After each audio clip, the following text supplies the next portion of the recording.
There's a heat wave coming, so suffocating heat today, so stay inside and listen to the program because it's a very special program on the Mike Missanelli Show. This will be the debut day of General Knowledge Wednesday, a little different style today. It will be, can you beat a 24-year-old in general knowledge? 24-year-old being Ray Dunn, who will get a chance to answer questions as well as you. And today, a prize, the grand prize, will be a pair of Phillies tickets. How about that? It's a pretty good prize. Everybody who answers the question correctly will get a pair of tickets to Fanatic Fan Fest. But the grand prize at the end, picked from random, will be a pair of Phillies tickets. And on that note, let's talk about the Phillies. They won another game last night. They're just beating the crap out of the Houston Astros, who have come to town, faced an avalanche here as the Phillies continue their offensive onslaught. And they're back in the power rankings, tied for number 2 in the power rankings with the Los Angeles Dodgers. And maybe even more important, they're tied with the Dodgers in the National League right now with identical, there you go. identical records. So Doomsday Bill, who was worried about the Phillies, are you now a little more comforted, Doomsday? I'm coming around. It's been a good few days. You're coming around. It has been a good few days. But, look, you said the bats came alive last night. Mm-hmm. You got to give credit to Aaron Nola last night because he comes into that game. He hadn't pitched 7 innings since June 24th, and they needed him last night with Kerkering, Estevez, Strom, Hoffman all pitching the night before. Your bullpen, you didn't have a lot of people available.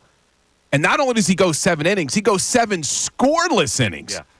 See, the thing about Nola is that every now and then he's going to crank up a game like that. So, he's a reliable number 2 starter, I hope, in the playoffs because he has been and he hasn't been in a playoff situation. And, of course, last night, the big home run clout, Nick Castellanos, who I advised all my clients, is, hey, take a shot at plus 500 for Nicky Castellanos, and bang, boom, home run. Dude, with the way you've been calling these picks over the last couple of weeks, our listeners should be sending us lunch. You're making a lot of people money out there right now, Mike. Yeah.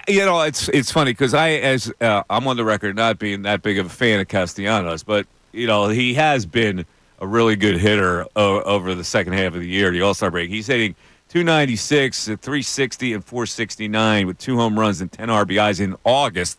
So he is red hot. And the Phillies, listen, they look good to me. They look good right now. There's not the same angst that we had with the Philadelphia Phillies. No, there isn't. They have really turned it around. And when you start to really dive deep, this team, the same issues are still there. You're worried that maybe the bats go cold again in October. But when they hit like this and they're getting pitching like this, there's nobody that could beat them. Now, all of that's going to change tonight when you got Taiwan Walker on the mound. But we already won the series, so we'll take it. It's interesting. Tonight is an even line on the game with Taiwan Walker pitching tonight, and he is facing what's the guy's name? Spencer Arrighetti. And Arrighetti, I just saw that on my grocery shelf. It's a thicker spaghetti. It is a thicker Arrighetti. It's not like Oriquette. It's Arrighetti. But Spencer Arrighetti, I was looking up some stuff on him. He's a rookie, but he must throw hard because in his last 3 starts, he has pitched 19 innings. He's given up only 11 hits, and he's got 33 strikeouts in the last 19 innings that he's pitched. So we're probably going to see a hard thrower tonight against Taiwan Walker. And it's really interesting that this is an even money game with the Phillies with Taiwan Walker going out. So what's that telling you, Mike? I don't know. This is a line that's perplexing me. It doesn't tell me anything. It's kind of like a bad line. I would think the Astros are due to win a game, so if I was going to play it, I would probably play the Astros. But I was watching Justin Verlander last night. It's a shame. There's a guy that pumped it up pretty hot, and he's throwing 91-mile-an-hour fastballs last night. I felt bad for the guy. Happens to everybody, man. I hit a wall. But, last year he was still at high velocity. This year, he's got nothing. All right, so they win 5-0, a shutout last night. All's right with the world. Now, the Eagles, the 53-man roster was announced yesterday. Couple surprises. James Bradbury makes the team for the time being. Well, they said they tried to orchestrate a trade, and they couldn't come up with it, so he stays on the roster. Let's go to Bill. Bill, your surprises that made the roster so far. Now, this can change again. There's going to be some people cut, and maybe the Eagles pick up somebody and cut a guy who's made the roster. But for right now, what surprised you about what they did? Yeah, like you said, it's not done. We'll find out at 12 o'clock today if they made any waiver claims and who they bring back to the practice squad and all that. But obviously, yeah, James Bradbury was a big surprise making this team. They kept 5 safeties. So not only do they keep James Bradbury, they keep Avonte Maddox as a safety and Tristan McCullum, who had a really strong preseason. Him. I did like him. I wanted to see him make the team.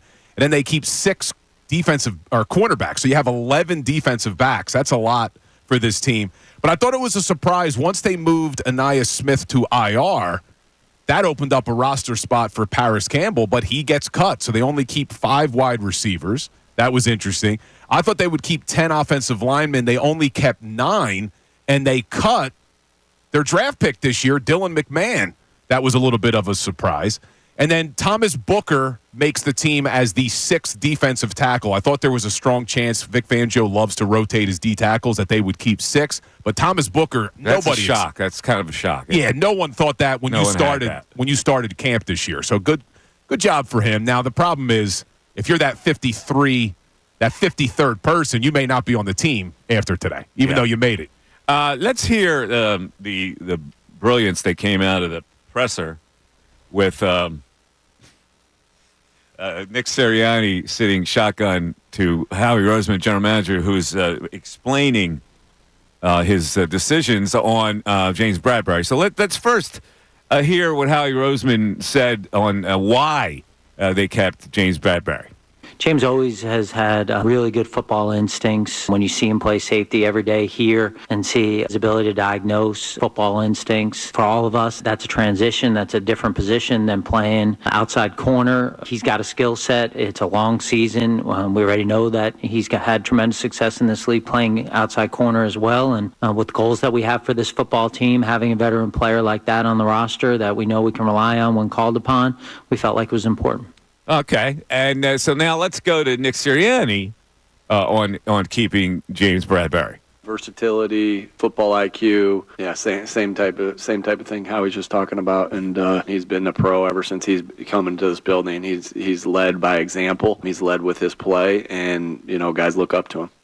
So much good. Yeah. So all right, let's now go back to Howie, dodging the question about whether Bradbury will be here long term. Obviously, when you're talking about our 53-man roster at any position, things come up, opportunities arise for our football team, for other football teams. So I don't want to get into that with not only him but anyone because that backs you in the corner. And we say this to our players: our word's all we got. So when we tell players something, when we tell other teams something, we're going to abide by that. And so, I'd hate to get up here and be, dramatic about anything about anyone on the roster because, through the course of the season, things come up and opportunities arise. But he's on the team because we think he can help our team. Oh, won't see him no more. Yeah. So the reason why I did that, like in the sandwich, is because Sirianni kind of made a habit of parroting Howie. And I think that Howie enjoys that part of it because he's not leaving Sirianni out there to make a dummy of himself. He's like his checks and balances. We all fertilize. Yeah, when Howie speaks, Nick is compelled to always say, "Well, yeah, just like Howie said," right? Look, I'm a Nick Sirianni defender. I thought he deserved to come back. They got to stop putting them up there together because it makes him look stupid, man. I mean, I know he doesn't doing a good enough job. I know he doesn't sound smart when he does them by himself either. But when you're there and you're basically just nodding at everything Howie says, I think they got to stop doing the joint press conferences. Just stop. All right. So we've got Phillies and Eagles. Now I'm going to say something that I got some heat on Twitter last night for, and it's about Alec Bohm. Now I like Alec Bohm as a player. I really do. He's in a slump right now. He hit a ball hard last night to the second baseman. and they turned a double play on it. And as soon as he crossed first base, he slammed down his helmet. This is not professional behavior, okay? It would be one thing if he's like 20 years old. He's 28 years old now. This pouting stuff has to stop. It looks bad, and it makes players uncomfortable on his own team. And it enhances the frustration that the other team can take advantage of if he's got the red ass in the tank all the time when he doesn't succeed. He hit the ball hard. It happens in baseball. You hit it hard, they turn to double play. That should never be a circumstance for you to throw a helmet. And I got some people that were defending it. Well, at least I like that he shows that kind of emotion. That's not emotion. That's childish. And it hurts you in the long run because when you're doing that, then you're taking it to the field. He's too old to be doing this kind of thing. All right, I got my complaint out. The Phillies have won a lot of games in a row, and I'm bitching and moaning about a small thing. But as soon as it happened, I tweeted out, all right, enough with this. You hit it hard. Grow up. Don't throw your helmet. Now, I'm with you on this. You and I don't agree a lot on baseball. I'm with you on this. However, something that was on the board yesterday was how Bryce Harper is immune from criticism. Harper does similar things, Mike. Harper doesn't do similar things. When he hits the ball hard, he doesn't do it. When he misses a pitch and he goes back in the dugout, he'll slam his bat, which is pretty self-imposed. Alec Bohm hit a hard ground ball. Well, in what world is that a helmet throw? If a guy punches you out, it's a bad pitch. If a guy tells you got a check swing, you went and you didn't, then that's the emotion that would come out. You don't have emotion like that when you hit a hard ground ball that turns into a double play. It's baseball. It happens. Stop being a child. 610-632-0975. We're back after this. It's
inaugural General Knowledge Wednesday with a little different form. It'll be our young producer, Ray Dunn, who I make an underdog every Wednesday now because his life scope is really short, and this may take a little of experience to answer these general knowledge questions, but you never know.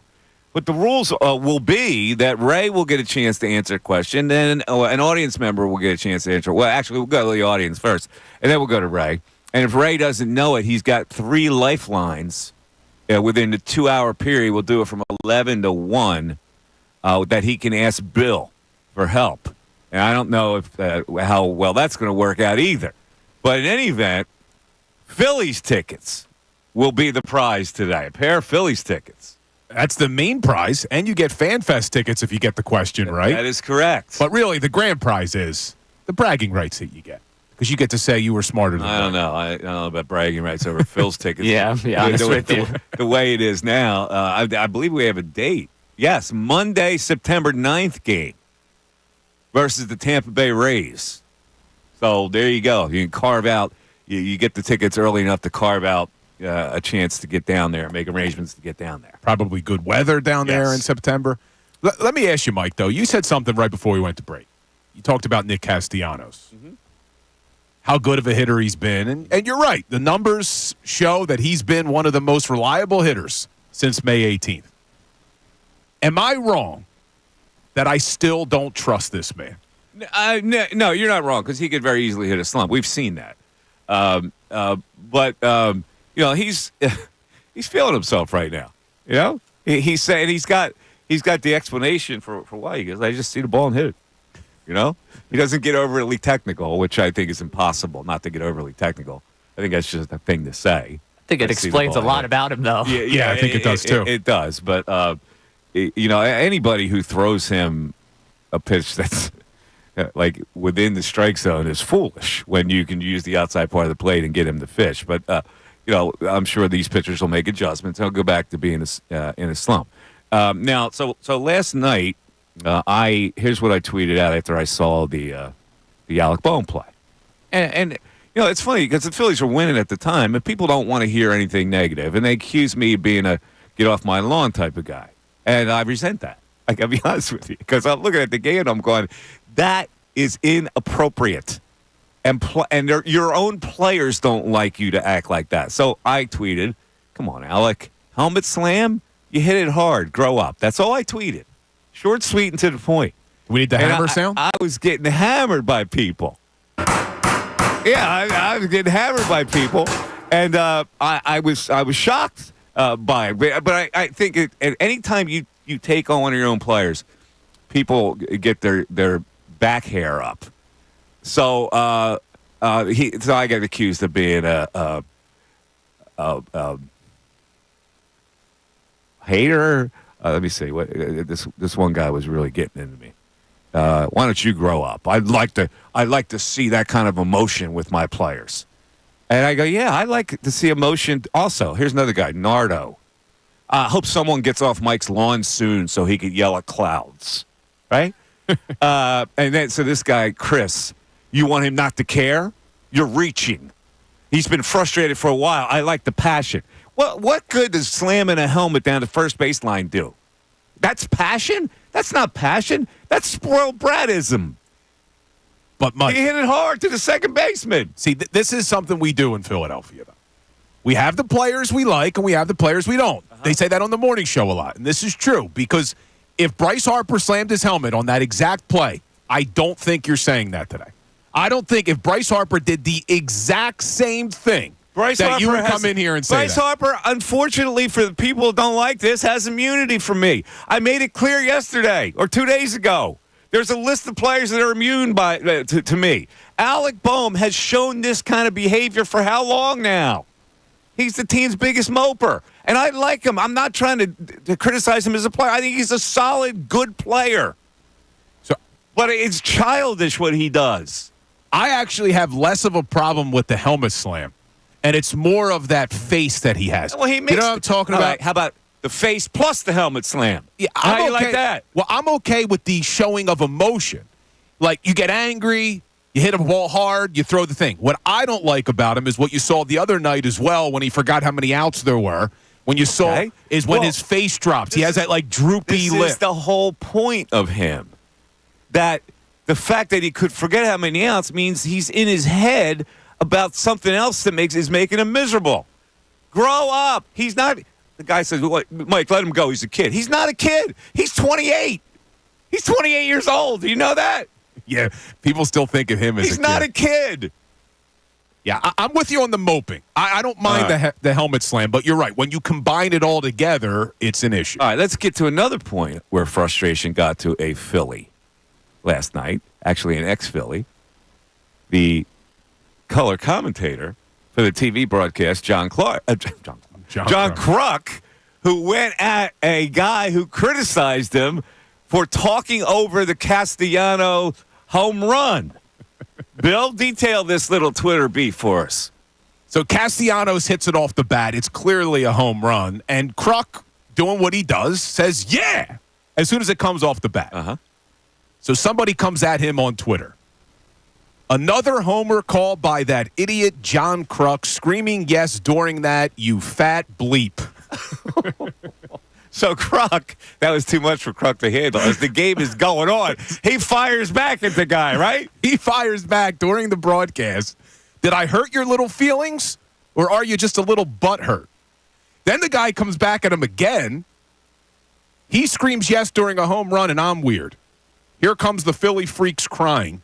And then Kruk goes back at him again. I'm sorry. I promise I won't say anything else to upset you. Hashtag butthurt baby. They go back and forth for a while, and then finally Kruk just blocks him. But all this is going on during the broadcast. During the game.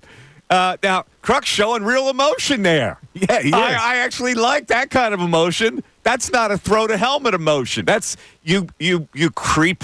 Yeah, I'm going to give you something back here. That guy who texted that, first of all, I'm not a yes guy. I'm not a broadcaster yes guy in the middle of the home run. So I would rather him give the analysis after the moment. But this guy who did that probably is not a Phillies fan. So that's what bothers a non-Philly fan. Right? I think he was a Mets fan, if I saw it correctly. Right. I was trying to follow along that last night. explains the whole thing. It wouldn't be a Philly fan that says that. No, but like I'm not. I don't like when Larry Anderson does that either. Well, here's what the issue. You let the moment go. Yeah. What the guy was basically saying to Kruk is, you're a broadcaster. Uh-huh. You should be non-biased in your approach. Listen, and Kruk says, I'm employed by the Phillies. Yeah, it's ridiculous to say they're going to be non-biased because they're hired by they're broadcasting for the team. All right, 610. Even though they're actually employees of NBC Sports Philly, though, the radio people I think are employed by the Phillies. But even still, you're going to be biased. No, towards you're the right. Phillies. You're right. Especially if you're an ex-player. Yeah. All right, 610-632-0975. Back after this.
hot day. I'm going to tell you how Jalen Hurts saved the day on this hot day. Yeah, Jalen, who we were reading a story on Jalen and how he impeccably prepares crawfish. He does everything impeccably. He has no room for no completeness in anything he does, including crawfish boil. But we'll get to that in a second. However, today, because it's so hot, the Philadelphia School District has dismissed all but 10 of their schools that don't have air conditioning, so the kids got to go home early. For the record, I never got to go home early in the schools I went to, which also weren't air conditioned. Nobody ever came into my class and said, you know what, kids, it's too hot, go home. Never in my life happened that way. However, in Philly School District, I guess it's prudent to do that. But Jalen Hurts had donated some air conditioners to certain schools. Bill, am I right? That is correct. 63 schools were dismissed 3 hours early yesterday and today, but 10 have not been because Jalen Hurts provided air conditioning with his Jalen Hurts Foundation this summer. So good job by Jalen. That's a hell of a job by Jalen. That's a really nice job. So how many air conditioners did he have to provide to cool down 10 schools? Yeah, is it an air conditioning unit or is it just window units? Probably just window units, right? Well, if it's window units, it's got to be like 100, right? It would almost be cheaper to. No, you can't put central air that quickly, and the whole system would have to be built in. It has to be just like 300 new air conditioning 300. Okay, units. yeah. So they're So window 30 units. a school almost. Oh well, that's a good job. math. Good job by you. That is good math right there, isn't it? See, that would be good general knowledge if we put math in there. By the way, last night, I don't know if you follow my bets or not. This guy tweeted me. He says, I've been on you since the Duval home run. I put shekels in everything you'd said. And he said, I cashed last night on Castellanos. However, I also had a mishit last night. And we were talking about Trey Turner. He needed one stolen base to beat the .5 stolen base over under. And I said, I think he's going to get a stolen base tonight. He's on base early in the game. And for some reason, he doesn't steal early in the count, and he waits till the count is 3-2 and takes off. I don't know if there was even an out in the inning, to be honest with you. But Harper fouled off 2 pitches that he tried to steal on. I think there was one out. I think Schwarber had gotten the first out. So Harper cost me some money last night. Hey, don't criticize. He's immune to criticism he from is Mike. immune to criticism, even though he cost me some money last night. All right, let's go to the phones. Greg from Bethlehem is checking in. Greg, what's up? Hey, guys. How we doing? Good. Good. Good to talk to you again. I'm just wondering, with Taiwan Walker being on the mound tonight, is this his do or die episode, or is he going to have more leeway? Because no, I don't think he's going to get any leeway. This is definitely his last start. If he listen, you can't keep sending the guy out if he's unsuccessful. You're going to have to figure out another solution. Now they're coming in September where they can expand their roster a little bit, and so they can probably get away with throwing different guys in that spot. And then in the playoffs, they're not going to need him anyway. So it's a short-term survival without Taiwan Walker. Yeah, I mean, he hasn't really shown anything. It's almost like Copper is just saying, okay, we don't need this game, so we're going to put this guy in. He's still trying to give him a chance because he needs somebody to eat up innings, and he really doesn't have any alternatives. I mean, he's crossing his fingers with guys like Allard, and then he brings up Tyler Phillips or, whoever he brings up.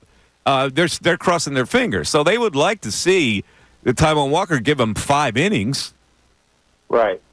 Well, he hasn't really shown that. He hasn't. This is why tonight will be his last start, in my opinion. I would expect that they might even release him if he's not successful tonight. Yeah, well, hopefully. I mean, I just don't. I've seen enough.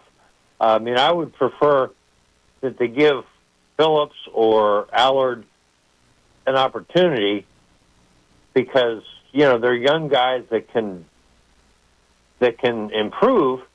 And, Walker's kind of...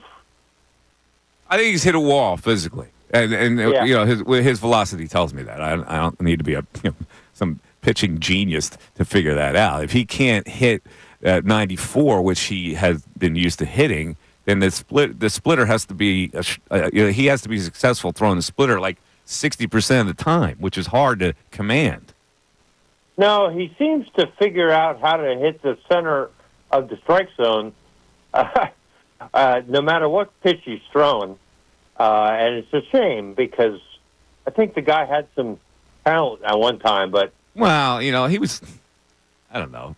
They reached out. They took a shot with Taiwan Walker. He had some moments with the Mets early, but they took a shot. I don't know if they were convinced he was going to help them. To be honest with you, they needed the rotation to be filled out. It's important to have a fourth starter because they had two lefties in their starting rotation to have that righty be the fourth starter. So that's what they were looking at coming in this year. But the pitchers hit a wall. It's amazing to me. He'll get picked up, by the way. Somebody will pick him up if they release him, because people are so desperate coming down the stretch to get guys that can eat up innings for them. Who was it? Did the Orioles just sign Rich Hill? Was it the Orioles? Rich Hill's 44 years old. He can't break a pane of glass. He's like Jamie Moyer recycled. Who signed Rich Hill? I would say Red Sox. Red Sox signed Rich Hill off the street at age 44. Who can't he's a lob baller. That's how desperate people are. Yeah, he's making money. That's a disgrace if you have to sign a guy like that. It really is. What are you kidding me? That's disgraceful. Got to cover innings somehow. I hate pitchers like that survive. You need arms. But to your You need an arm that throws 85? You're the Red Sox. Come on, man. It's an embarrassment to the game to send him out there. But to the caller's point about Walker, Mike, I don't think he had any other options tonight because at first blush, I was furious. We talked a little bit about this yesterday. I couldn't believe they were going to give Walker another start, but there was no other option. The only other option would have been if you pitched Sanchez tonight, but now you don't have him for the Braves series. You can't bring Tyler Phillips back because you just sent him down, so you got to wait 15 days. They just brought up Mercado. He can't pitch yet. Colby Allard was sent down, and he would have been on short rest today. I'm sure they're more comfortable with this situation after winning the first two games of this series. Because they could, that's one of those games. Yeah, you got to know how to lose sometimes. The only thing that's unfortunate tonight would be if he only goes 2 or 3 and your bullpen gets eaten. Because now you're back at it tomorrow against Atlanta, right? Yeah. There's no rest day. Yeah. That would be the they're going to I guarantee you they'll have him out there to die.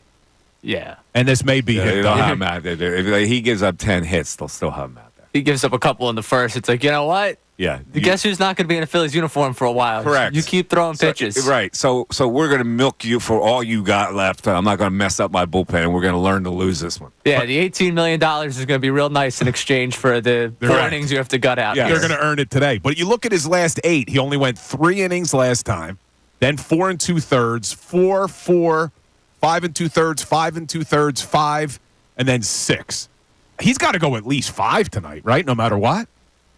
You don't want to have to go to your bullpen that early. They have to send him out to die through 5. Like he absolutely has to give them 5 if he gives up 8 runs. And that's what, the idea of a Taiwan Walker was pretty much the quality start guy. 6 innings, 3 runs. They brought him in here when you had just finished the season where Noah Syndergaard was making starts for you. Like, the idea was a 4th starter. The problem is in practice, this has been a disaster. Yeah. Especially this season. We got some text on Alec Bohm. I know people are going to come at me on this. Go ahead, Ray. What do you got? All right, we got a couple people checking in on this one. First up, Todd in Wilmington. Mike, Bohm swung at a ball out of the strike zone with men on first and third and blew a first-inning run opportunity. Helmet slam, acceptable. Not with this player. Okay, this is what I'm talking about. If it's somebody who doesn't do that a lot and you're frustrated, this is not the circumstance where you should throw a helmet. I get it. It didn't work out. They got a double play and they got out of the inning. You did make contact. That's not a situation where you throw a helmet. It looks childish. You're a professional player. You know who does stuff like that? Me. People were I do that. Like in rec leagues. That's what I do. And it's not professional. And I hate myself because I hate myself after the fact that I do it.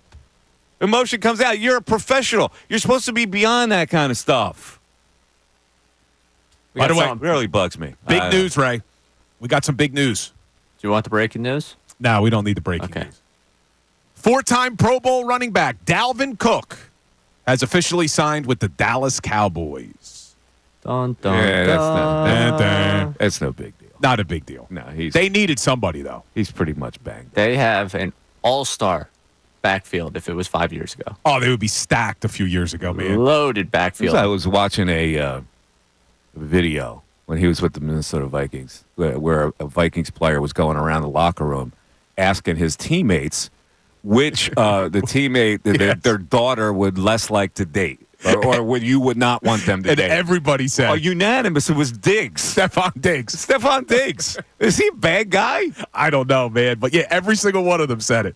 They wouldn't let their sister. Was it their sister or their daughter? I think it was their sister. Their sister. They wouldn't let her date. But look, we're poo-pooing this move. And I'm with you. He didn't look great last year. But in 2022 with the Vikings, he was still averaging 4.4 yards a carry.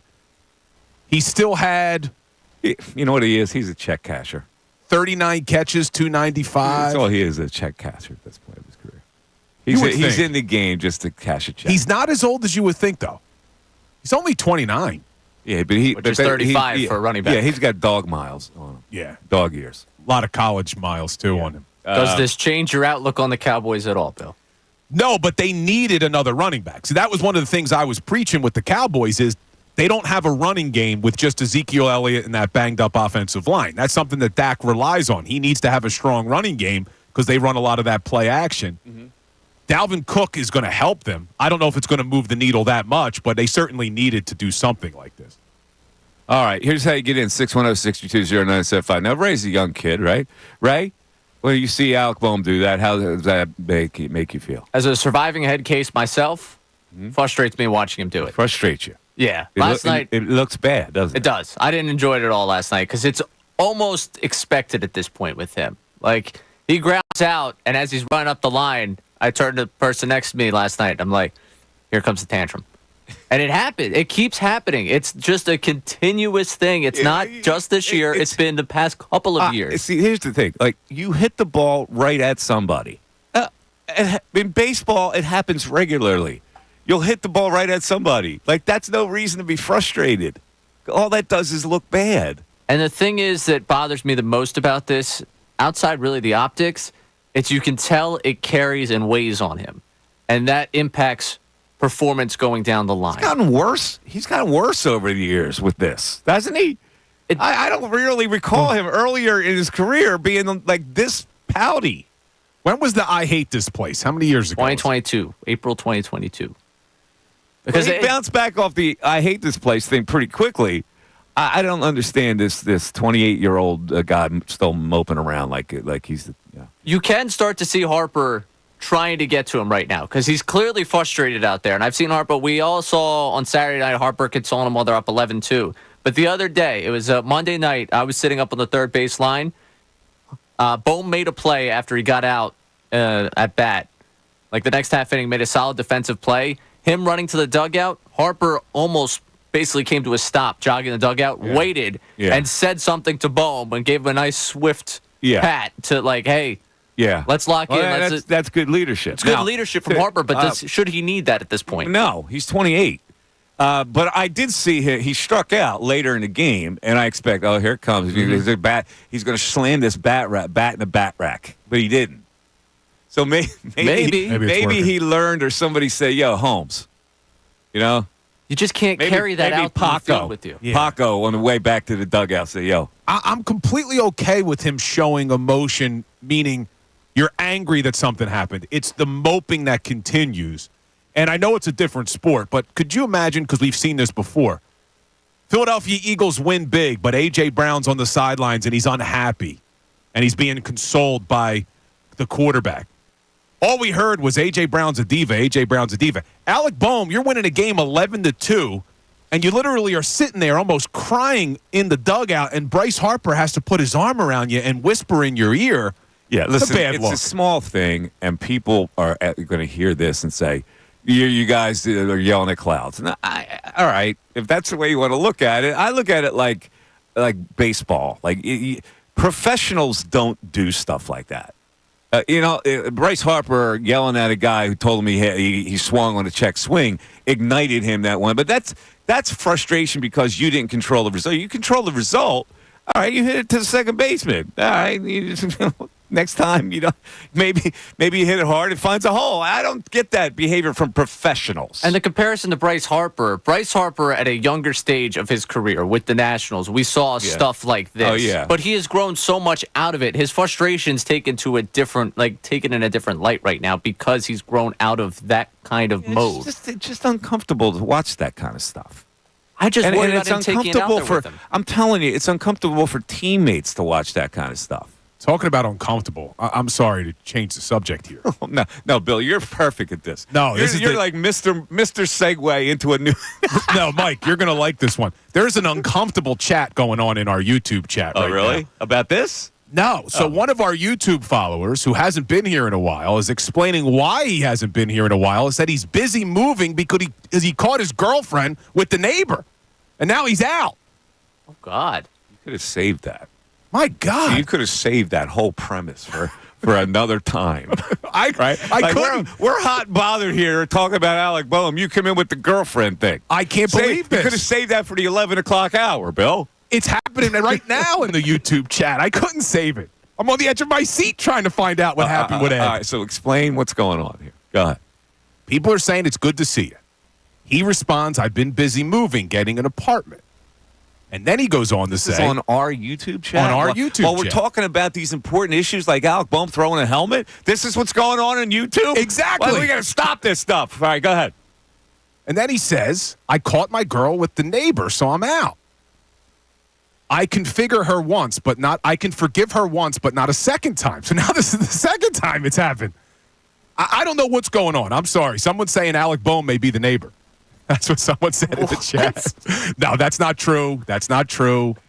No, he supposedly is dating Aaron Dolan. He is, yeah, the handicap. Let's see. Has that? I don't think that's been confirmed. No? I think that's just been rumored. Have we It's just seen any it's just a confirmation of rumor. that We one? haven't seen any confirmation. But I was blown away. I saw a wedding on Twitter last night that I didn't know that they were even dating. Did you know that? I did know that. Dave McMenamin, who covers the NBA for ESPN, Who'd he marry Malika Andrews. I didn't know that. Yeah, and ESPN marriage. How about right there. that? That's a big gap for Dave McMenamin. So people are saying I got to get my ADD in check. I'm sorry. You do. I'm sorry. That was you like fade out. I swear we're in the heated conversation. You're like, shh, woo. Dude, that's a bombshell in the chat. I get it, but it still could be a bombshell later. Alec Bohm This is throws his radio. helmet. Radio has to be organized, Bill. I'm sorry. Maybe I got to stop monitoring the YouTube chat. That's the problem. No, limit yourself you can to breaks. monitor it, but just hold it down. Store it. Put it in a Coleman. We need to start testing him. When we see his head drop to his computer, It's weird. It's so strange about him. we need to say something just wild and outlandish and see if he picks up on it. I have a friend who's like this. He's got the attention span of a flea. Right? And it's like you're in a conversation with him, and he didn't hear what you said. He's on to another thing. I'm like that. You ever see the movie Up? Mm-hmm. The dog. The dog. Squirrel. Yeah, that's you. That's me. I have not seen the movie Up. You haven't seen that? Why would I have watched Up? Yeah, it's a good point. Why would you watch Up? I have kids, but Pixar movies. That's right. You got I was young a kid. kids. Pixar movies are good, man. It was a kid. Well, how long ago was Up? It's a while. Decade ago. Yeah, it was a while. No, I mean, my daughter was heavy into the. She was a Little Mermaid, Beauty and the Beast little girl. It just came 15 years ago for Up. Oh, Wow, has it been that long already? Yes. Now, the original Beauty and the Beast and Little Mermaid, the cartoon versions, not the new ones, Disney. the live action ones. You know, they've done all live action now. Oh, I don't know about the live action. The Disney movies, like we used to watch, like Into the Night. She was in every Disney movie. Yeah, now Aladdin. Aladdin was great. Aladdin I watched all the time. 610-632. I got to be honest, Little Mermaid was one of my favorites. That's a good one. Flounder. Oh, yeah. The Sea Witch, classic. Yeah, what was her name again? Ursula? Ursula, there it is. I'll get pulled by you. Thank you. Ursula. Go See if on it carries on into the 11 o'clock hour. What was the parrot's name? Gilbert Gottfried was the parrot. Wasn't That's he? the Lion King.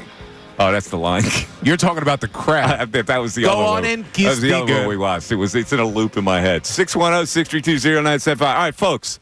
In the 11 o'clock hour, we will start our inaugural general knowledge trivia question. Here's how you get in. 610-632-0975. If you get a question correctly, you qualify for the Phillies tickets, but you automatically get a pair of tickets to FanFest. It'll be you versus the 24-year-old kid. We'll see if you're better. Back after this.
Good morning.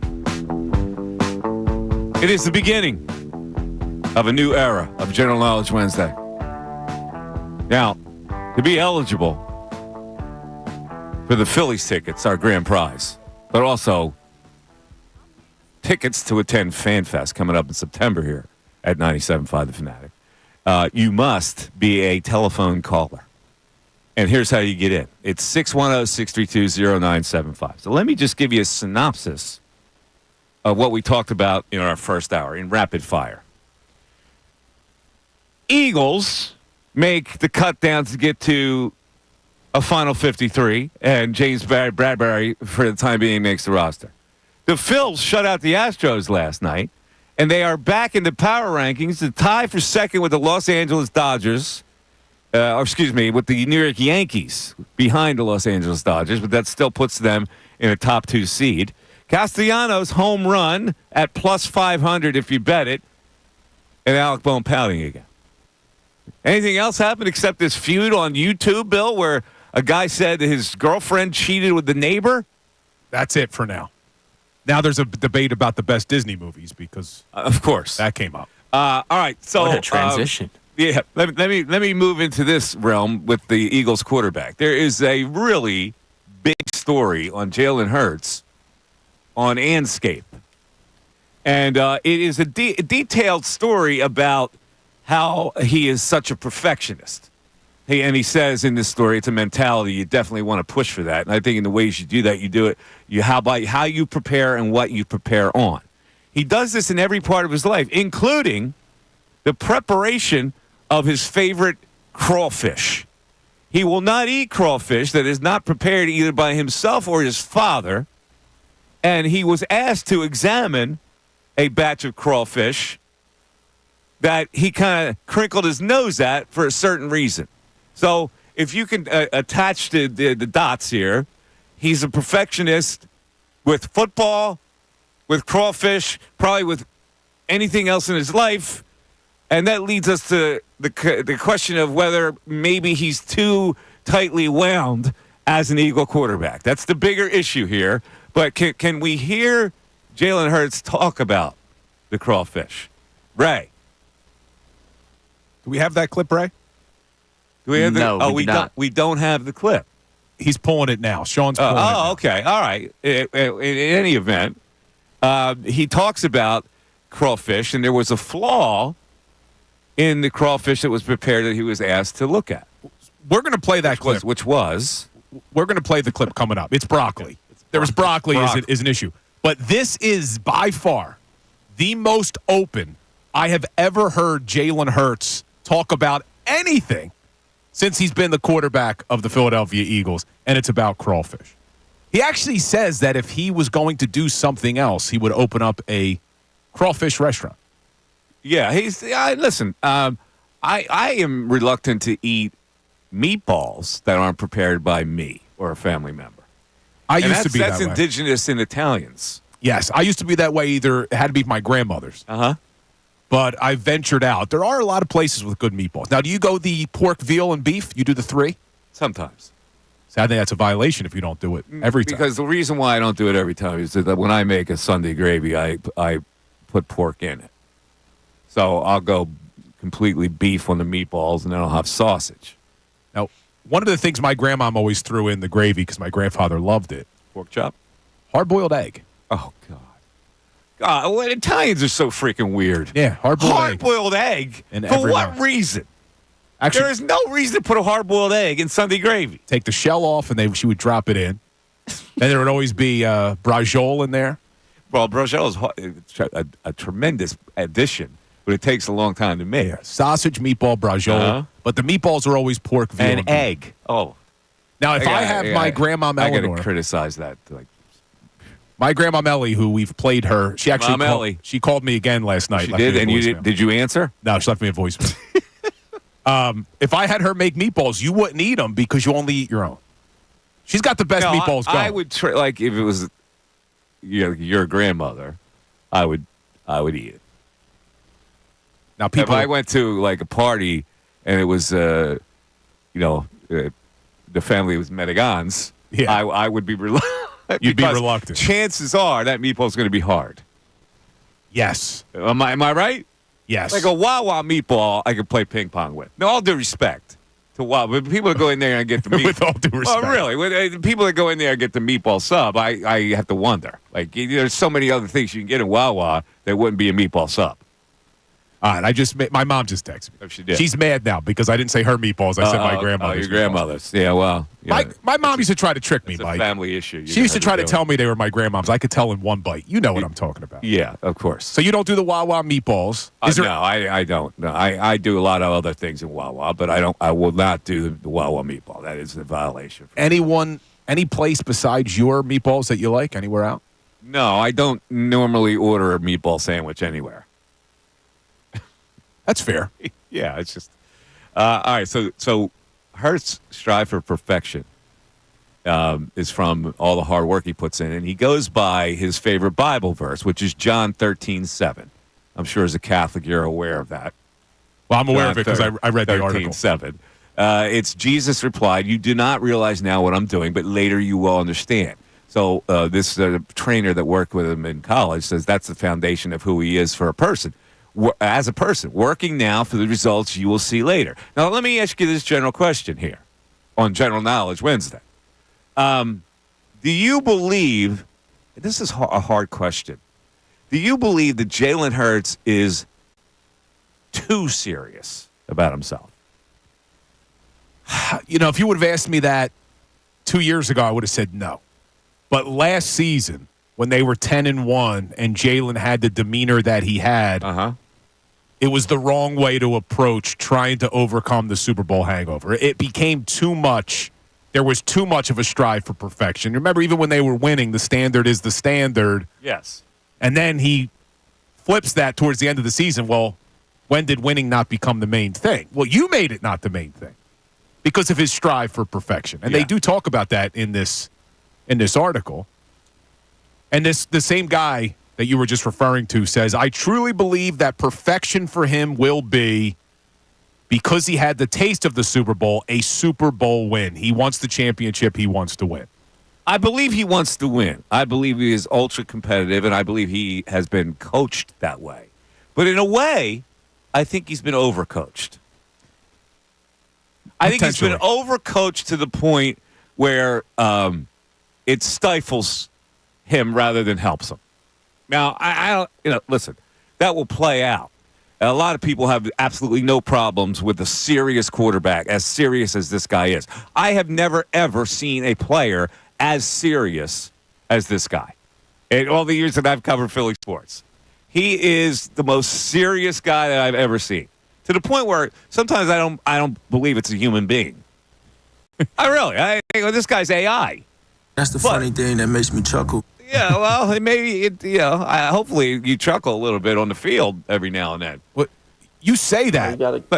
He's the opposite of Donovan McNabb. Like he would never think of picking up a phone or doing an air guitar, right? Like there's two extremes. One's McNabb, who's a goof, and the other is Jalen Hurts, who's just wrapped tight. No, you're right. And Ellis Ponder, the director of football operations at the University of Alabama, is also quoted in this article. He says, obviously, we've got a lot of good players that came through here, a lot of great leaders. There was nobody like him, in my opinion. They've never seen someone like Jalen Hurts talking about the maturity and the mental toughness. But sometimes I think you're right. That maturity and mental toughness this guy was like made in a lab. Yes. And it bothers me a tad. And most people say that's weird that a guy that serious about his profession would bother you. But for some reason, I go, there's got to be some kind of an air valve that he can release.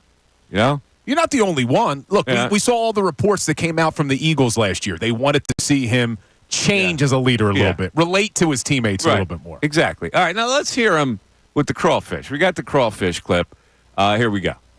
Jalen Hurts, who is also, if you don't know, a crawfish connoisseur, I think walking into the room, I don't have to look at these crawfish to see that there's an issue. The thing about crawfish is I ought to smell them from a mile away. I should smell them walking to the street. And once I get to the backyard or front yard, I know what time it is. Crawfish is one of those things that I think is just rooted in me from my dad. He grew up with a lot of confidence in it, and he actually kind of built the name for himself in our community, and I don't do crawfish for nobody else. What do you think is missing from these particular crawfish?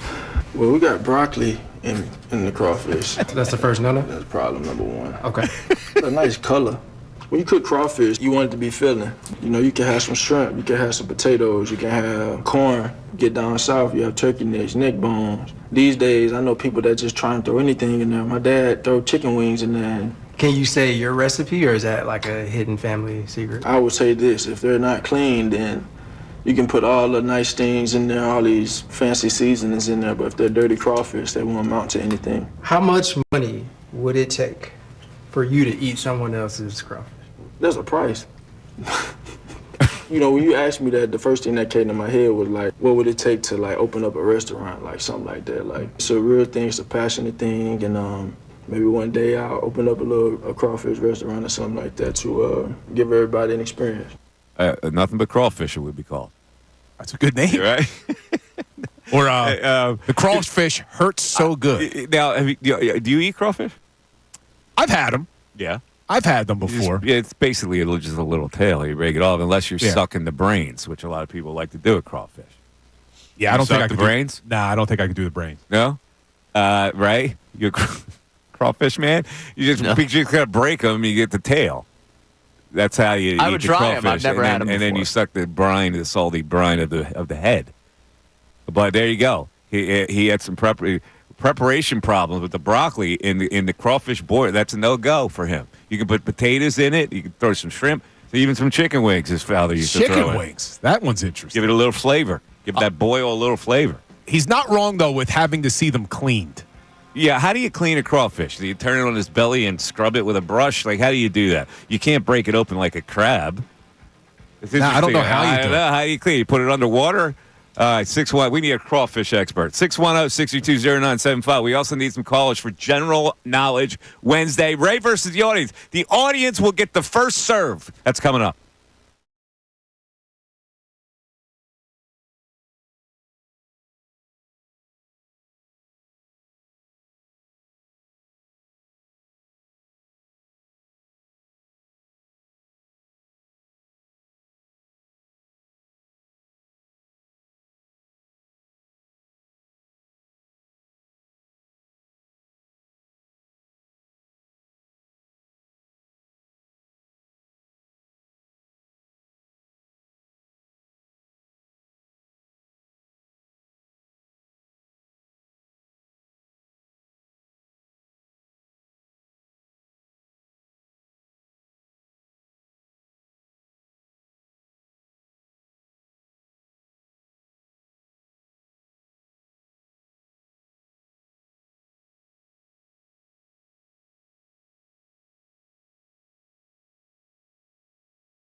19th. Mike Missanelli Show. Good morning, everybody. Hope everybody's having a good day. Gonna be hot out there today. The excessive heat warning.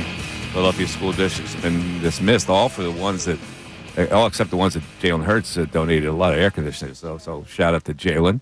Even though we're talking about him in kind of a critical light. Not really. The main thing. Yeah.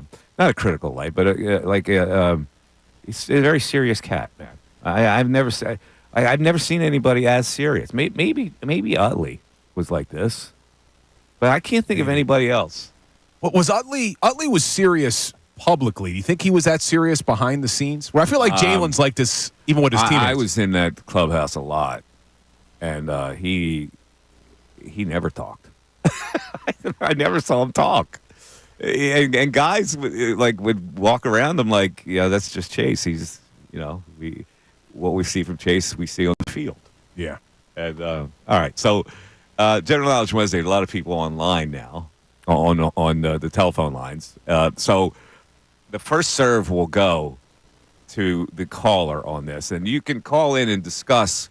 You need to discuss anything that we're talking about. You need to have a topic to discuss it. It can't just be, give me a general knowledge question. That's the way we've handled this in the past. And it'll be you versus Ray. Now, I have made the odds that the audience will get more right than Ray based on Ray's life experience. He's young. And most of the people in our demo. I'm a man! Yeah. I'm a man. I'm 24. So, but I am guaranteeing you that Ray goes up 1-0 in this contest because our first caller is Ish from Levittown, who has no chance to get this question correctly. Ish, what's up? Hey, Mike, how are you? Oh, fantastic, Ish.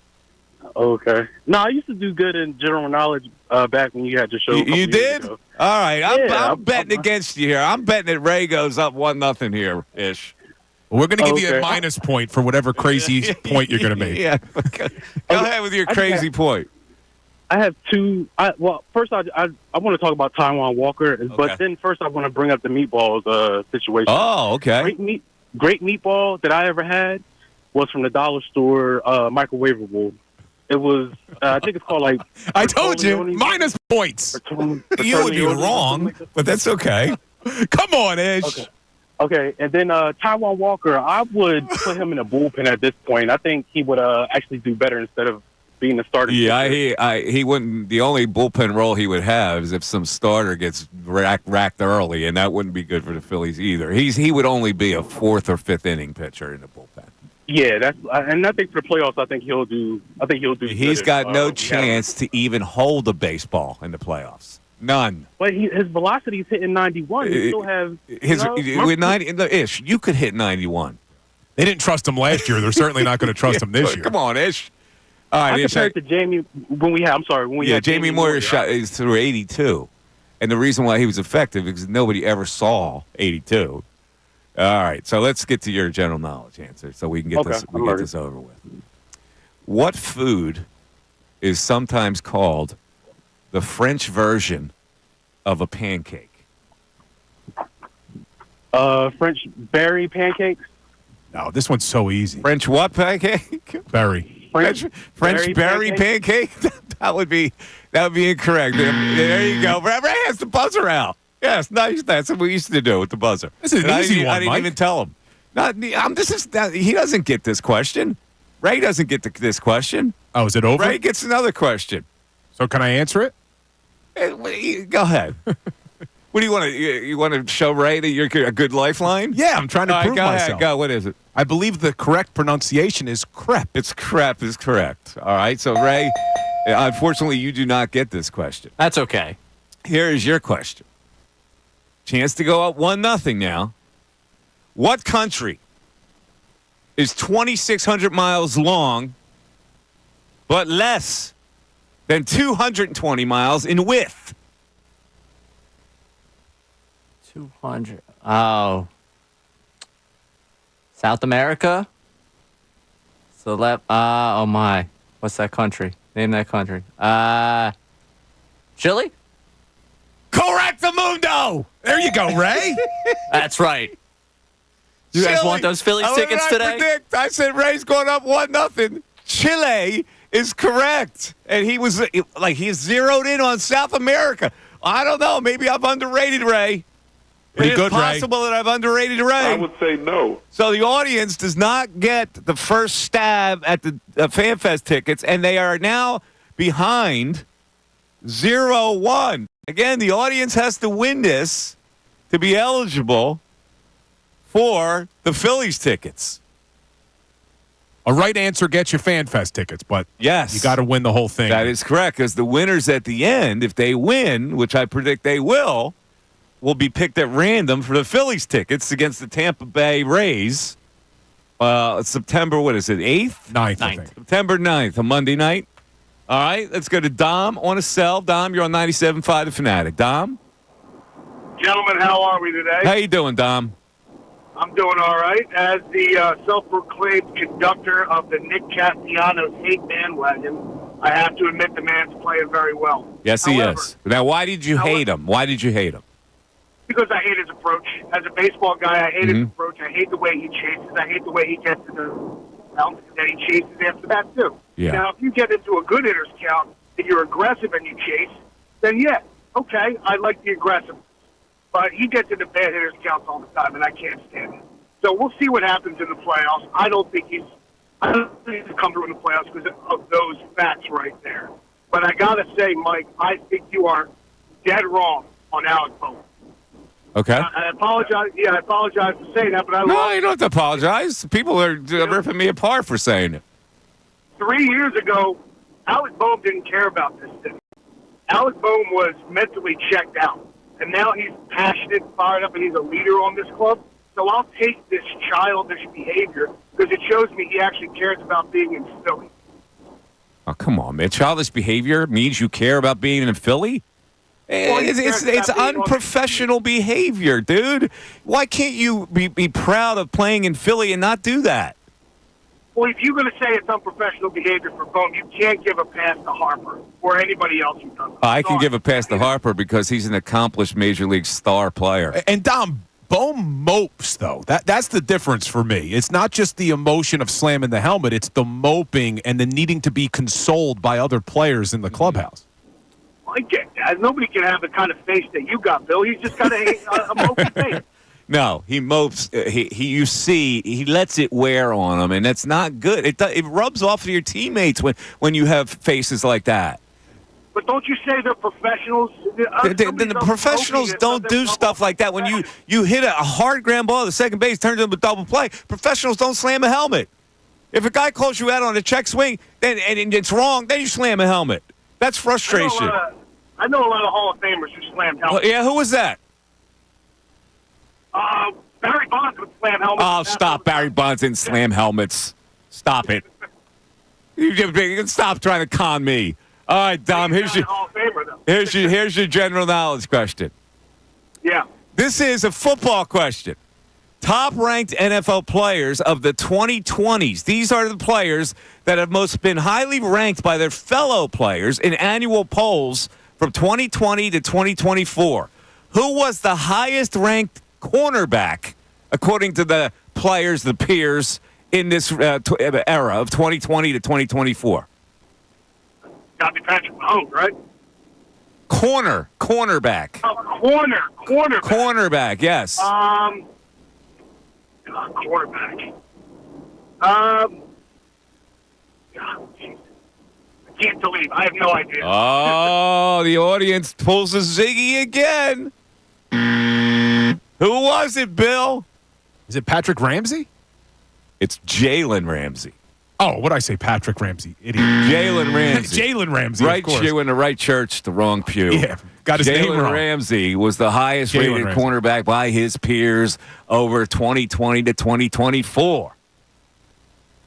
We're going to take a break. We'll come back. I'm going to give Ray a football question to see if he can go up 2-0. Mike Missanelli Show continues.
Missanelli Show, 97.5 The Fanatic. A little later on this show, we're going to play a soundbite from Shaquille O'Neal talking about Dennis Rodman. Now, unfortunately, it has a lot of bleeps in it. So I hope you get the gist of what he was trying to say about Dennis Rodman. It was Shaq with AI, some kind of a podcast. And it's hysterical. Shaq just says anything. Shaq doesn't realize that what he says is going to get out there. You know, he thinks it's a private conversation. That's what happens in a lot of these podcasts. 610-632-0975 is General Knowledge Wednesday. Ray Dunn is ahead 1-0, and he gets the next question. Now, again, the grand prize is a pair of Phillies tickets, which is a pretty good prize. But even if you get one right and you're not selected at the end, and to be selected, the audience has to beat Ray. You'll get a pair of, if you're answering a question right, you'll get a pair of tickets to the Fanatic Fan Fest, which is a good thing. Hard to get tickets, by the way. So, Ray, I gave our caller a football question. I will give you the same category question. Top-ranked NFL players of the 2020s as ranked by their peers. Who is the top-ranked running back? Christian McCaffrey? Incorrect. This one hurts. Bill? 2020 top-ranked running back. 2020 to 2024 now. 4-year period. Ooh, that's tough because they go through so tough. many quick ones. Not tough. It's not tough. No. This counts one of my lifelines? No. Okay, good. You didn't ask him for a lifeline. Thank you. Appreciate that. Josh Jacobs. No, but kind of distinctly related. Oh. Derrick Henry. Yeah. Oh, King That's Henry, a tough one. of course. Yeah, tough one. Recency bias killed me there. Dave in Bucks County on 97.5 The Fanatic. Dave. Yep, like Bill and Ray. What's happening, Davey? Good morning. The shit's excellent. I mean, in general and today. My first point was, and Mike, you probably remember this from quite a while ago. You were having a conversation about a center city and you connection. Dave, I tell you what, you got a really bad connection. Well, I'll put you on hold so we can clear you up there. That was a little staticky. He was in a bad spot, probably. Colby in Central PA, checking in. What's up, Colby? Hello, Colby. Hey, How you guys. doing? Good. How are you guys doing? Good. Hey, I wanted to make a point about Taiwan Walker. Yes, sir. You know, he can get away with, like, the 91, I think, if he can paint, which he's obviously not doing. And, you know, last night, like, Verlander couldn't even do it, you know, and his velocity's down. I did see him hit, like, 93 last night. But, you know, the Phillies, they took care of business against him, future Hall of Famer. Yeah, he's got to pitch a different way now. It's really interesting that Verlander he doesn't have that power that he can get past you. So he's got to hit spots, and he's got to have really good breaking stuff and throw you off stride.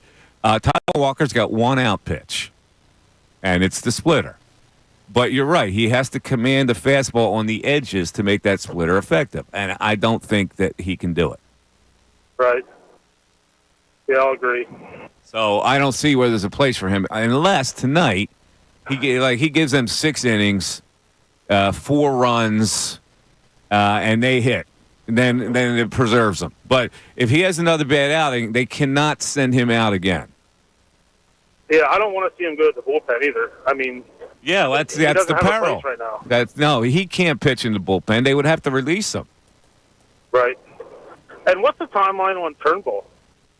He's done. It looks like he's done. Yeah, I think so. Oh, really? Yeah. Yeah, he's not coming back. It doesn't look like. All right, you ready for your general knowledge question? Colby from Central PA, you going to make a road trip down to see a Phillies game?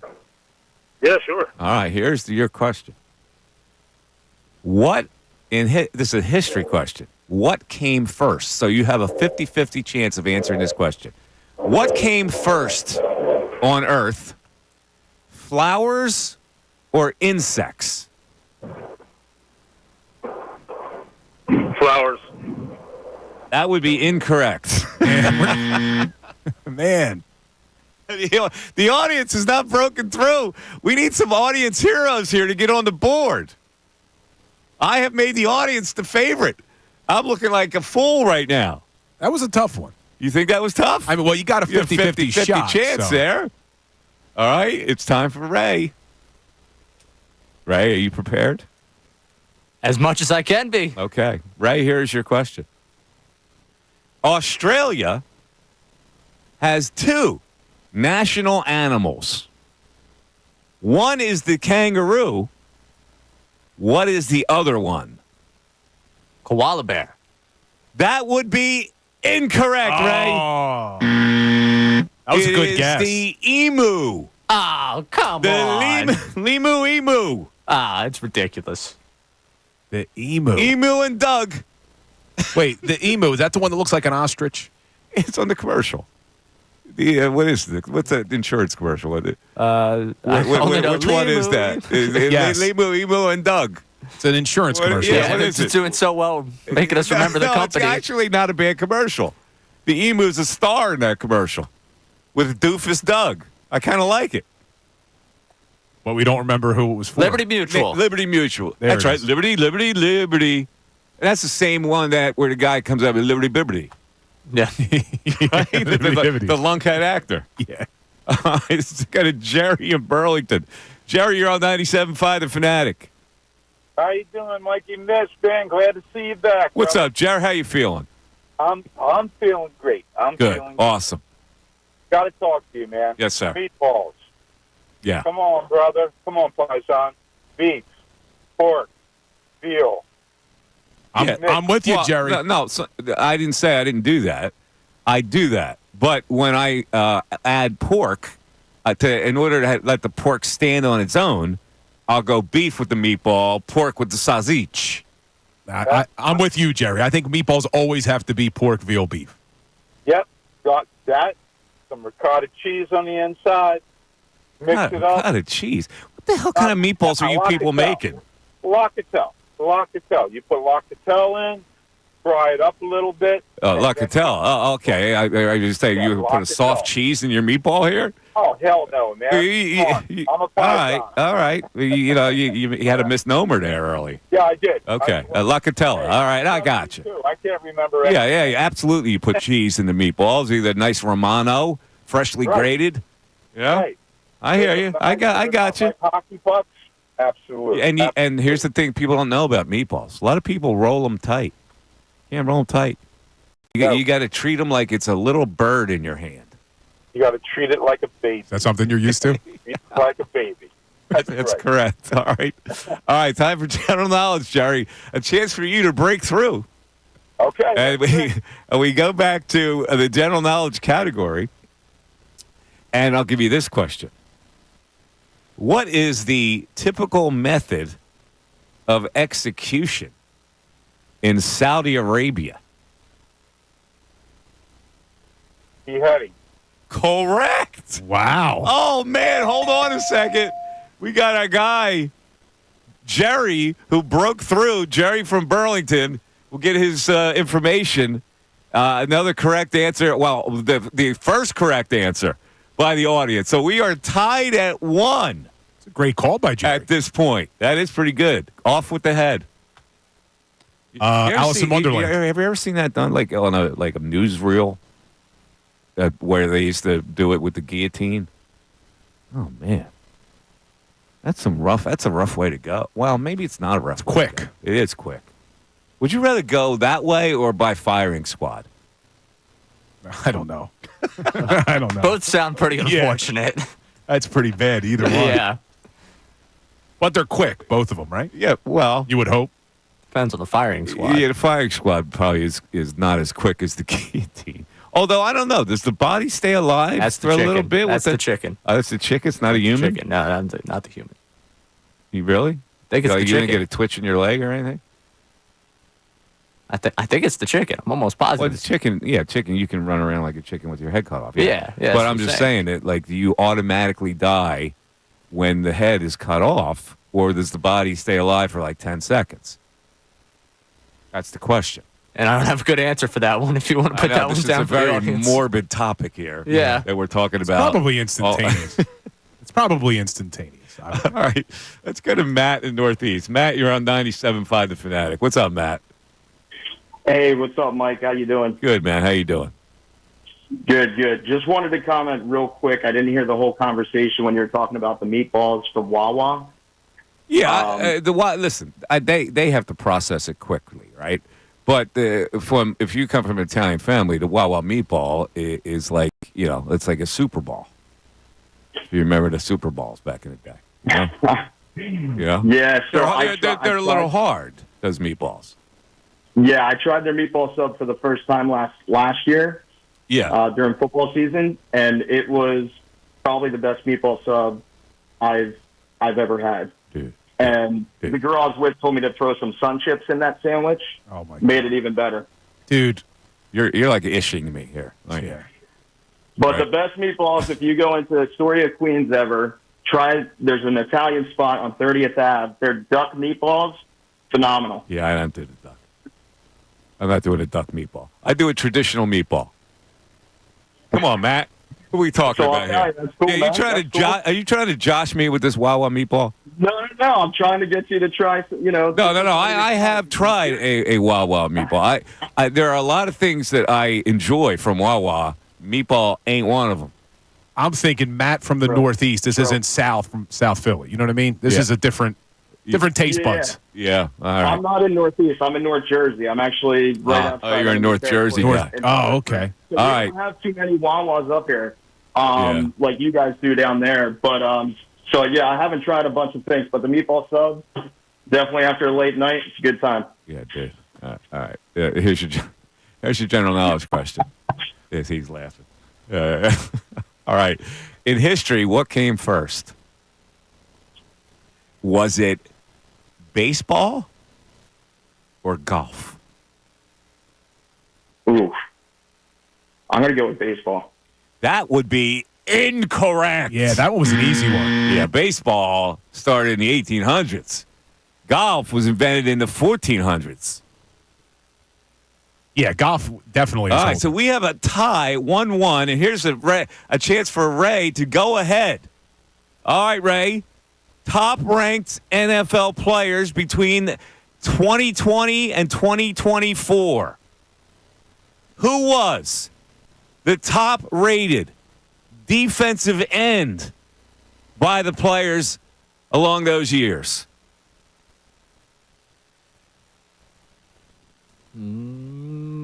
Myles Garrett. Correct. Ray takes the lead. At Needed 2-1. Needed that. That's a big one, Ray.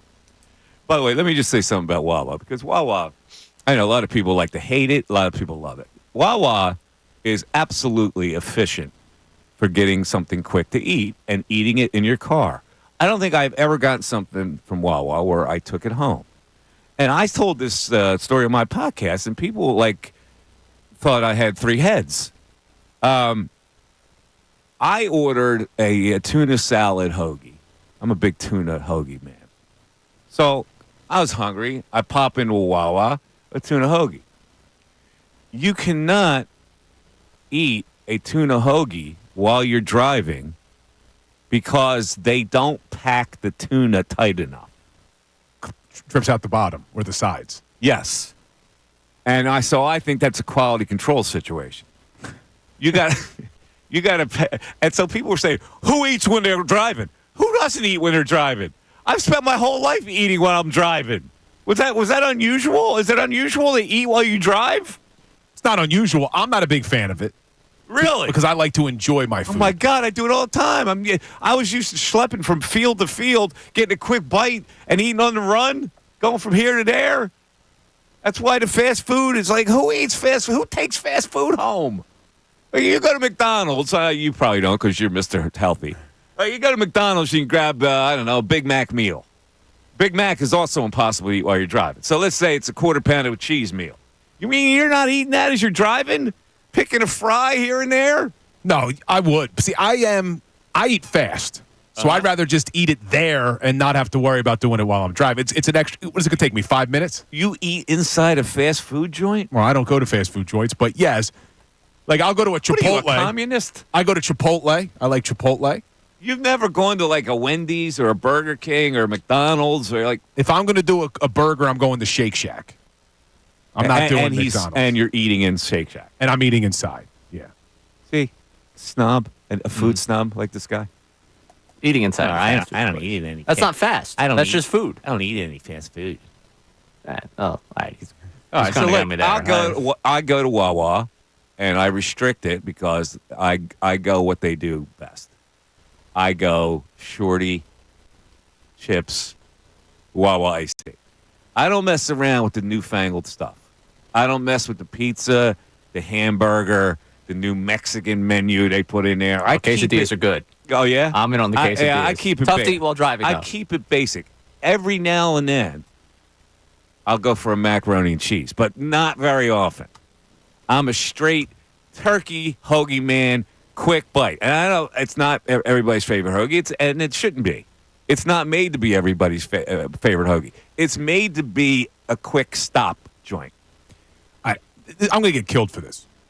I think Wawa is severely overrated when it comes to hoagies. Oh. Well, it's not overrated at all. It's not. It's just rated flatline. It's not. Nobody raves about a Wawa hoagie. Wait, does Wawa sponsor? No, I think they are. No. Listen, Wawa is efficiency. That's what Wawa is for me. It's a total efficiency. And I don't when I see a Wawa and I'm hungry, I'll make a quick stop. I'll get a shorty. I'll eat it on the road for wherever I'm going. That's what it is. There is one thing I love. But nobody overrates their hoagie. Now, nobody ever says, when you put it next to other hoagies that you can get in Philadelphia, nobody ever says, man, I love that Wawa hoagie. Dude, I'm being called nuts in the YouTube chat for saying it. I'm telling you, people think Wawa hoagies are phenomenal. Well, they're not phenomenal, all due respect. There is one sandwich they have that's phenomenal, but you can only get a couple months a year. You know what it is? What, the gobbler? The gobbler. All right, and I'm down with the gobbler. Love the gobbler. I'm down with the gobbler. That's what I'm saying. You keep it in perspective. I do like the gobbler. Like I don't understand people that would go in there for pizza.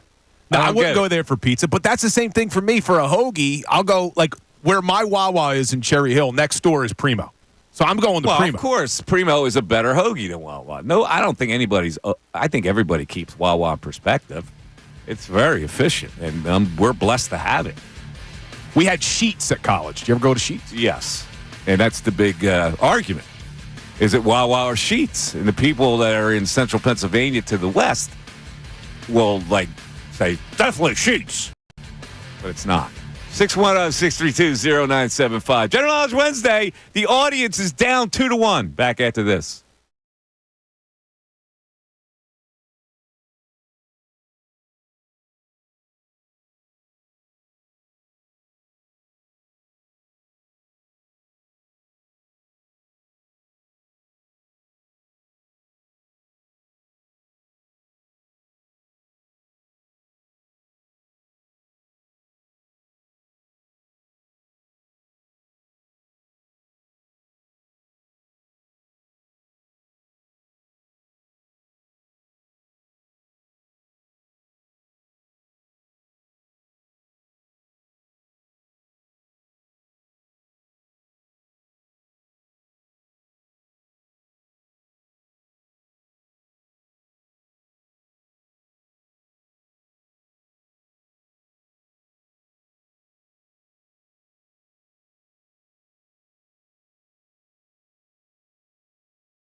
Lunchtime. How's everybody doing out there?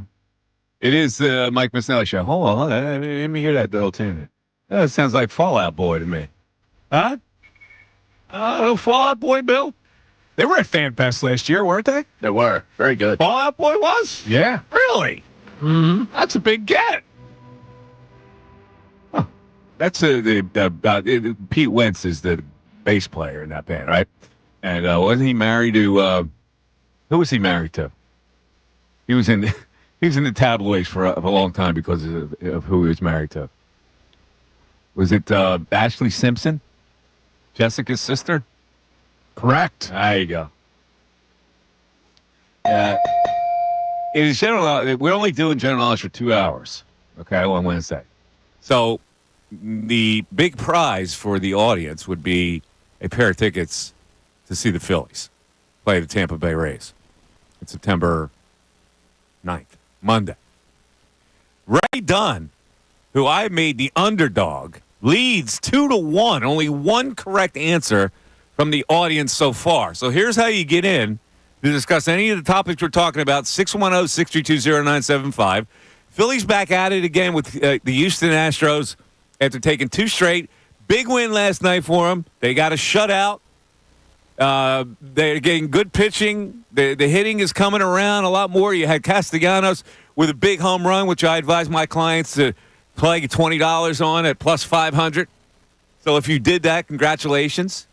We have the final 53-man roster with a couple surprises for the Eagles. And again, we're inching towards week 1 of the NFL season. But I got to bring this up right now because it involves Jalen Hurts. ESPN, NFL Nation, did a story on some categories rating NFL players. Players got to choose these players anonymously for obvious reasons. So this is a players list of NFL players who were asked to rank the quarterbacks in this league in the following categories. Top 3 current quarterbacks. Rookie quarterback who will have the most successful career. Most overrated quarterback. Most underrated quarterback. And biggest trash-talking quarterback. So, obviously, the top 3 quarterbacks would start off with Patrick Mahomes. Who did they rank second? Lamar Jackson. Who did they rank third? It is not Josh Allen. It is Joe Burrow. You okay with that, Bill? Yeah, I think Joe Burrow is definitely in my top 5. He would not be 3? Who would be your 3? Let me get my list again because I did this before. I want to make sure I give you Well, it's got to be Josh Allen. Wow, I had it. I'm looking at my list. I had Burrow 3rd? I had Mahomes 1, Lamar 2, Burrow 3rd, Allen 4, and I had Jalen Hurts at number 5. On this list, it looks like they have Rodgers at 5, Allen at 4. Second category. Which rookie quarterback will have the most successful career? Unanimous. Well, not unanimous. It was fairly close, which is surprising to me. Caleb Williams is 1. Jaden Daniels is 2 in a very close vote. And who was 3? J.J. McCarthy. J.J. McCarthy. That's a little much. Since it was obviously the vote was taken before the season, before he got hurt. So the others consider Michael Penix Jr., who won't play, and Bo Nix, who will start. But the concerning thing here as an Eagles fan is if Jaden Daniels can play, the Washington Commanders are going to be a tough opponent for the next few seasons. Look what C.J. Stroud did to the Texans. He's not going to be any good this year. What are you worried about? Who cares about the future? Who cares about the future? What are you talking about? Who cares about the future? This quarterback is dynamic enough to be feared? Like you're building your team while they have Jaden Daniels. Like that's supposed to be a threat to you? That can't be a threat. If you're looking at this, the question was, who will have the most successful career? If Jaden Daniels has a successful career, that's bad news for Eagles fans. Doesn't mean he's going to be with a team that's better than the Eagles. As long as you keep building your team and you have a franchise quarterback, who cares? I'd rather them have a bad quarterback. Let's move on. Who were the top vote getters for the most overrated quarterback in the NFL? Number 1, Josh Allen. Ooh. Number 2, Jalen Hurts. Oh, no. He's tied for number 2. Oh, he's tied with Tua for number 2. Is that a stunning development? It is to me. The players voted on this. They think he's overrated. So here's why I'm not concerned, Mike. Look at, in parentheses, the amount of votes. So when you go back to who's the best quarterback, Patrick Mahomes gets 291 first-place votes. In overrated quarterbacks, Jalen Hurts got 10 votes.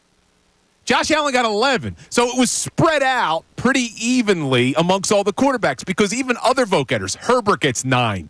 Trevor Lawrence gets 8. Brock Purdy gets 6. So for me, I'm not as concerned about this. And to be overrated means you got to be rated pretty high, doesn't it? No.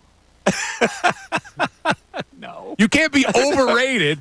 See, I said that Wawa was overrated. You said, no, it's not, because no one looks at Wawa as being this phenomenal thing. Right. So to say Jalen Hurts is overrated, at least that means then some people rate him pretty high. All right. Most underrated quarterback. There was a lot of ties in this. Purdy and Stafford. What do people love themselves some Stafford? And Kirk Cousins was tied for 3rd with Goff, Jordan Love, and Bryce Young. So Bryce Young? Underrated quarterback? Start looking at how they voted underrated and tell it what it means for overrated. Yeah, maybe they didn't put a lot of thought into it, so maybe that's an out we have here. Biggest trash-talking quarterback. This surprised me. Josh Allen talks some trash, apparently. Baker Mayfield, I could see. He's a punk. And Aaron Rodgers talks trash. You love Aaron Rodgers. I don't love him. I think he's a nutbag. But he's a Hall of Fame quarterback. I don't know how you can look at the guy and go, he stinks, just because he's coming off an Achilles injury. You look at the top quarterbacks, where'd they have Aaron Rodgers? Well, that's foolish to rate him. They had him at low because 5. you haven't seen him play off of an injury. That's foolish to say he stinks anymore. All right, there you go. Let's go back to the phones. It's general knowledge. Oh, one thing about the trash talk. You want a quarterback that talks trash? I don't mind it. I don't mind it because a quarterback that talks trash has to back it up. And a quarterback that talks trash has to know he's going to get hammered. So if you're, I like the bravado when it comes to that. Yeah, I don't mind it. All right, let's go. Will in Levittown. Will, you're on 97.5 The Fanatic. What's up, Will? What's going on? Long time no talk. How are you, Will? I'm fantastic. It's great to hear you back on the air, buddy. Thank you, pal. One point I want to make about Wawa, it's so overrated. It's like a 7-Eleven with better lighting. I don't get the mythology. I never have, and I never will. It provides you a quick food satisfaction. I don't know why people try to make too much of it. Wawa serves a tremendous purpose in here. That's my problem with it. People try to make it much more than what it is. No, they don't. No, they don't. They only do that because it's convenient for them. It's like this mythic place where the food is good and it's just mediocre. I don't think that people rave about the food. I think they rave about the convenience of being able to get the food. Maybe it's in my algorithm and not yours, but the people love Wawa, and I just don't get it. Okay. I agree with you, Will. Yeah. I do. I agree. I'm against Mike on this one. I think people do rave about the food. I don't think people rave. I don't think they just rave about the convenience. I don't think they rave about the food. Like if they move out of town and come back, it's like, I got to make my because first it's Wawa homey. visit. That's why it represents Philly. That's why they do that. I guess. I just don't agree with it. All right. Okay. But on the second point, Alec Bohm, I couldn't agree with you more. Alec Bohm he's a psychopath. For him, he's not quite a psychopath. He's more of a 28 years old. Yeah, he's more of a kind of a spoiled brat than a psychopath. That's what brats do. Like I've seen him in the clubhouse, just like banging his head, and I thought he would grow out of it eventually. Yeah, maybe have a little bit more success, maybe mature. Maybe he needs to settle down and get married. 25, 24. Right? He needs a marriage to straighten him out. That's what they say about the single Is athletes. Eric Tate Dolan the one? Yeah. I don't know, man. I don't really know Alec Bohm, but I just don't like the fact that when you hit a ground ball hard, it turns into a double play that you got to throw a helmet. I just don't understand that. And you're up that much. It's Right, not like it's exactly. the bottom of the ninth Yeah. with one out. It's not. It's a bad look. It's just a bad look. It's a terrible look. All right. Here's your general knowledge question. What is the last name of the musical brothers Nick, Joe, and Kevin? Jonas. That is correct. Hold on a second. We are now tied as Will from Levittown gets into the Derby. What are we at, 2-2? We are at 2-2. And here we go with Ray. History. What came first? Ray, I got to go literate on you here. Oh, crap. Who came first? Dickens or Shakespeare? You want me to pull the lifeline to you? Well, I don't If know. you don't get I it. don't know. Bill thinks he knows this, but maybe, Ray, you got a 50-50 chance. Maybe you don't have to use up a lifeline. It's got to be. Oh man, timelines are getting crossed here. Shakespeare. You are correct. Yes, that's an easy one, Ray.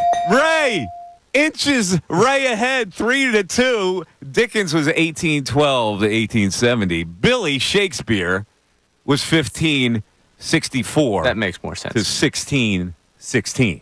I was wondering if I had Dickens' timeline wrong because I remember Shakespeare and I was like, Dickens had to be recent, had one more recent than that.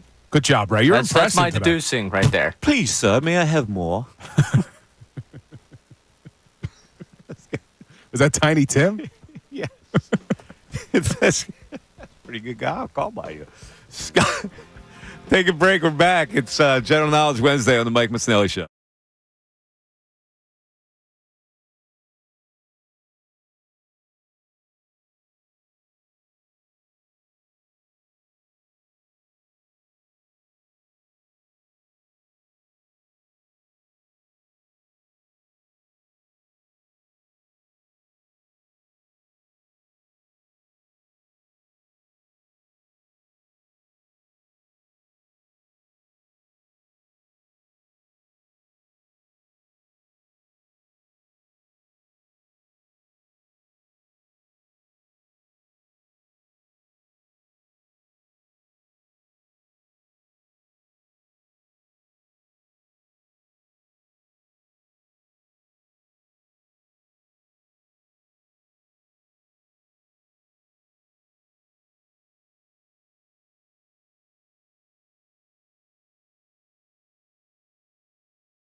Joe Buddy Kennedy from Millville, New Jersey.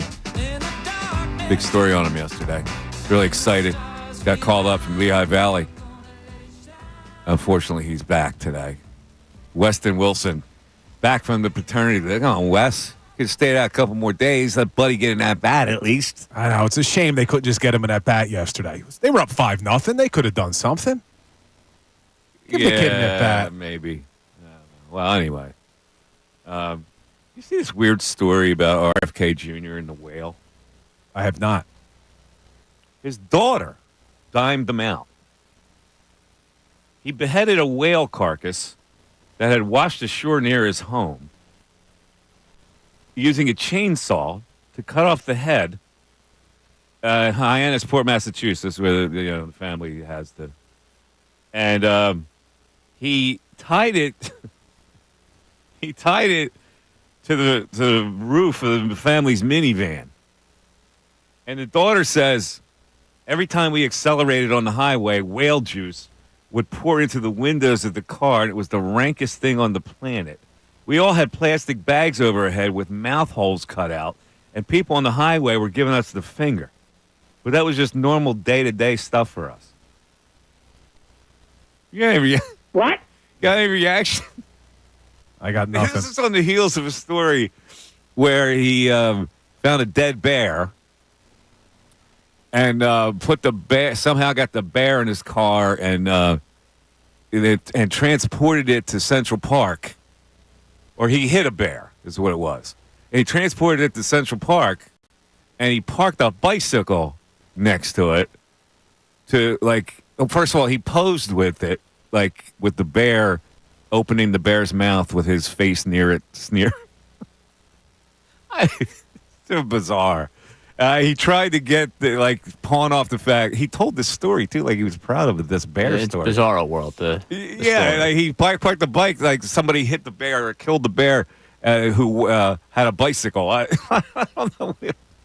He told the story. You got to see the video. He's telling the story to Roseanne of all people.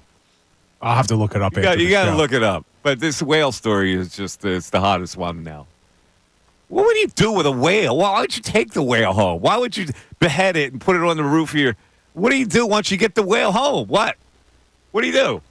I don't know. What do whale produce? Whale blubber produces something. Glue? No, I don't know. Whale blubber is something. But you're not going to process it, are you? You get a whale back to the compound? What are you going to... I don't know. It seems highly unnecessary. Yeah, I don't get it. Scott and Reading, you're on 97.5 The Fanatic. Scott. Hey, I lost my train of thought with that story. Oh, my God. Hey, kids, there's a perfectly good whale down on the beach. Let's go get his head. See, how about the daughter diming him out with that story? Does his own daughter hate him? I don't know. 20 years later, after all the PTSD therapy, I don't know. Processed it. So I was going to kind of complain about the way Topper does things. I don't want to complain while they're doing well. I'll talk about Bohm. You don't want to complain while we're doing well, did you just say? Doing well. Freud I thought you said doing well. While they're doing well. Okay, all right. So, I'd like to see him grow out of that, but I see it so often in so many different players, not necessarily amongst the Phillies. I don't lose really any sleep over it. I remember Greg Jeffries doing crap like that. I don't like it. It's immature, but it's just a bad look. Listen, he made the All-Star team this year. He gave a good showing in the home run derby. Be a pro now, dude. Yeah. You're definitely right. I wish he represented better, and hopefully maybe he'll learn from this and he'll start doing that. But I'm not going to hate on him for it. I got you. All right, Scott, you got a chance to tie Ray. This is very important for the audience.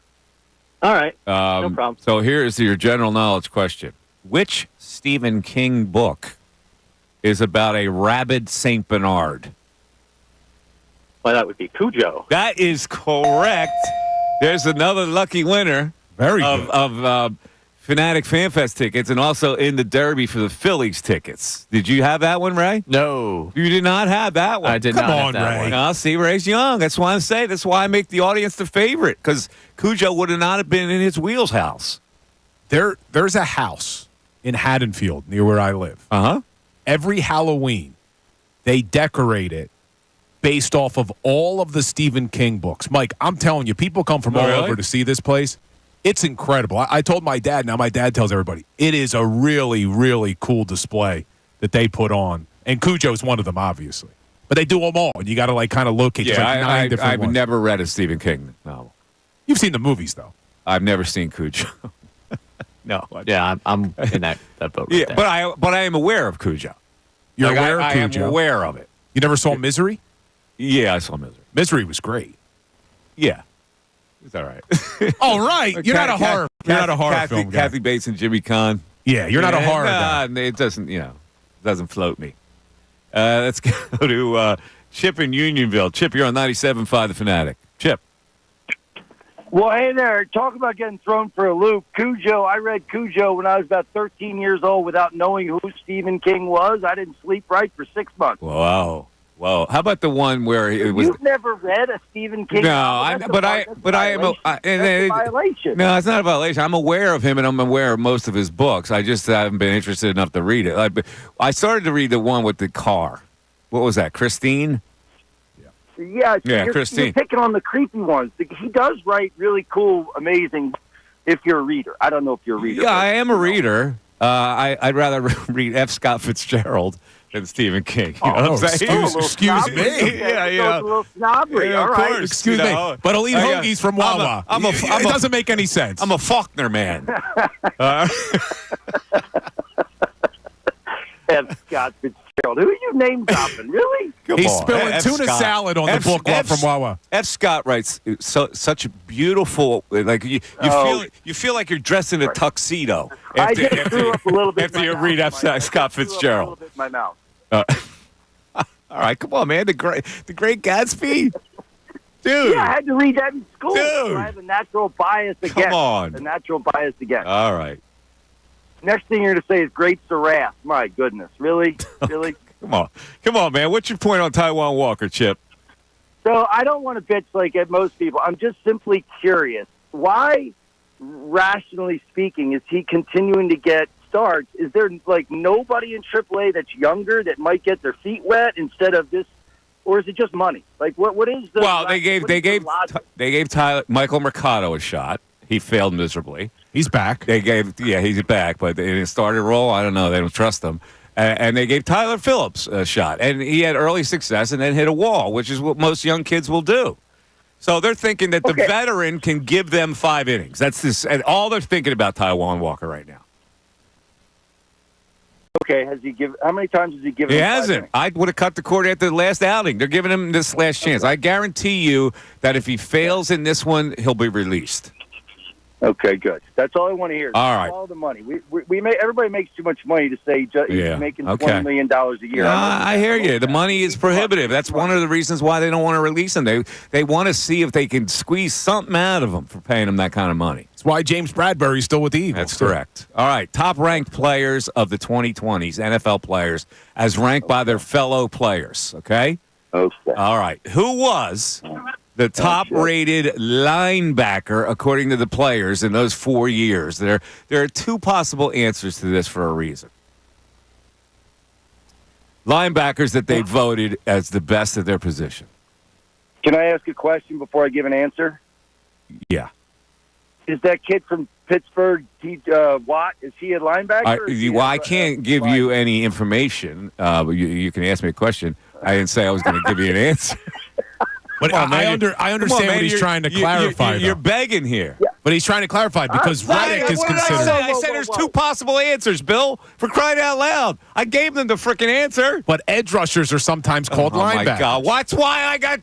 Could you not catch on to what I'm doing here? Hold on, Mike. Go ahead. Hold on, F. Scott. Hold on. What were the 2 options you gave me? I didn't hear them. I said there are 2 possible answers to this question. And what are they, the 2 possible? That's what you have to determine. You got to guess one of them. All right, I'll go with the Watt from Pittsburgh. TJ Watt? Yes. Correct. Whoa. Hold on a second. You see, I don't like that. Bill. I don't like it, Mike. What do you mean you don't like it? You orchestrated I said that. to him, there are 2 possible answers. Now, by that, don't you think that I would have given you that because maybe a defensive end would be considered a linebacker? So I gave him 2 chances. There's a linebacker, and then there's that guy. Got it. Is the other guy Bobby Wagner? The other guy's Bobby Wagner. No, it's not Bobby Wagner. Fred Warner? Yes, it's Fred Warner. 610-632-0975. Okay, so we are tied. No. Did he go ahead? Did the audience go ahead? The audience went ahead. Was it 4-3? Yes. Yep. Back after this.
Missanelli Show, 97.5, The Fanatic on a General Knowledge Wednesday. We'll keep this going.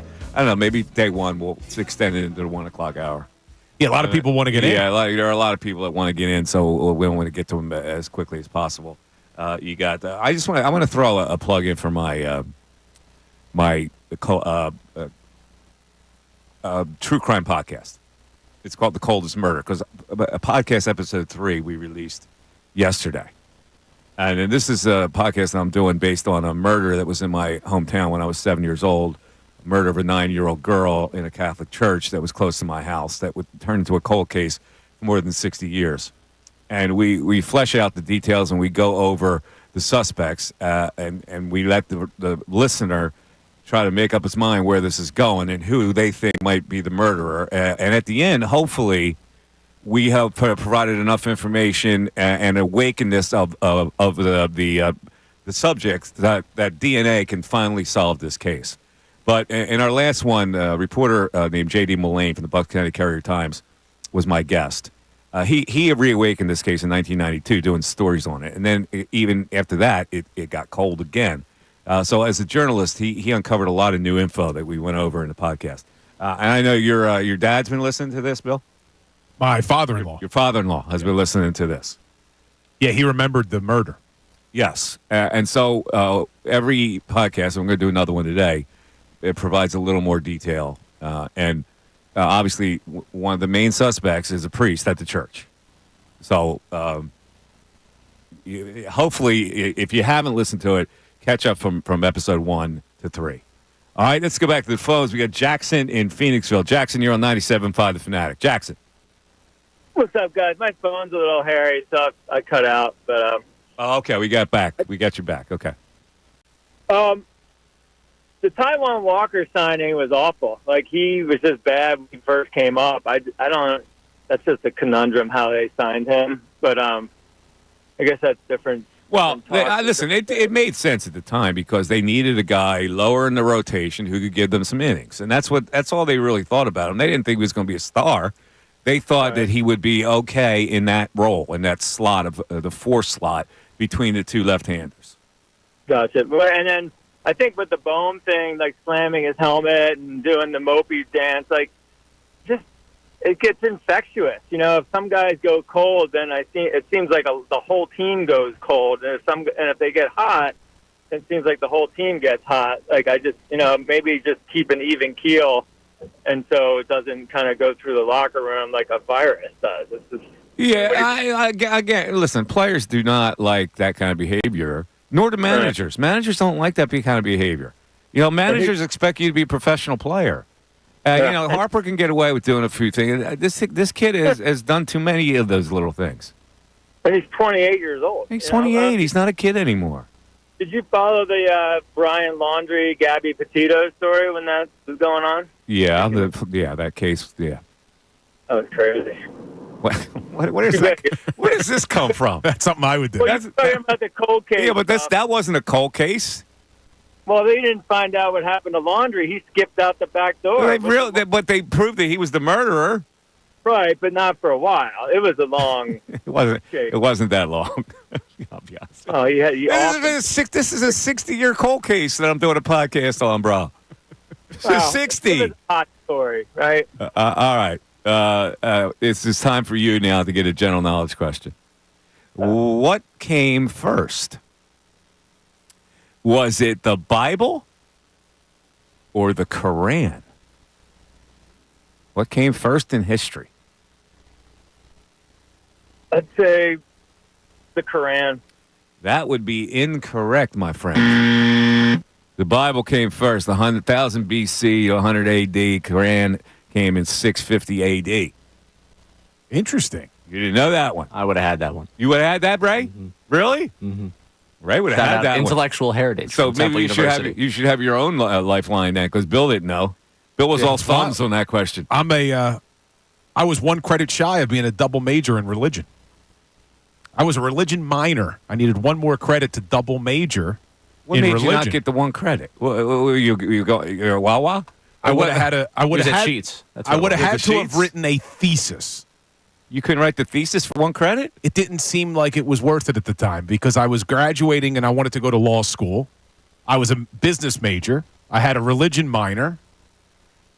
There was a party that weekend, and it was like, that credit will never come back. What credit? You could have written the Cat in the Hat, and they would have passed you. But honestly, as we sit here now, all these years later, what would it have done for me to be a double major? You could say I'm a double major instead of saying I was 1 credit short. Well, I was a religion at a party. You think if here's somebody that has a double major having a conversation, and here's you admitting that you don't have a double major, you were 1 credit short. Where's the majority of the crowd going to talk? They want to talk to the other guy. Well, then I could just drop that I have a law degree.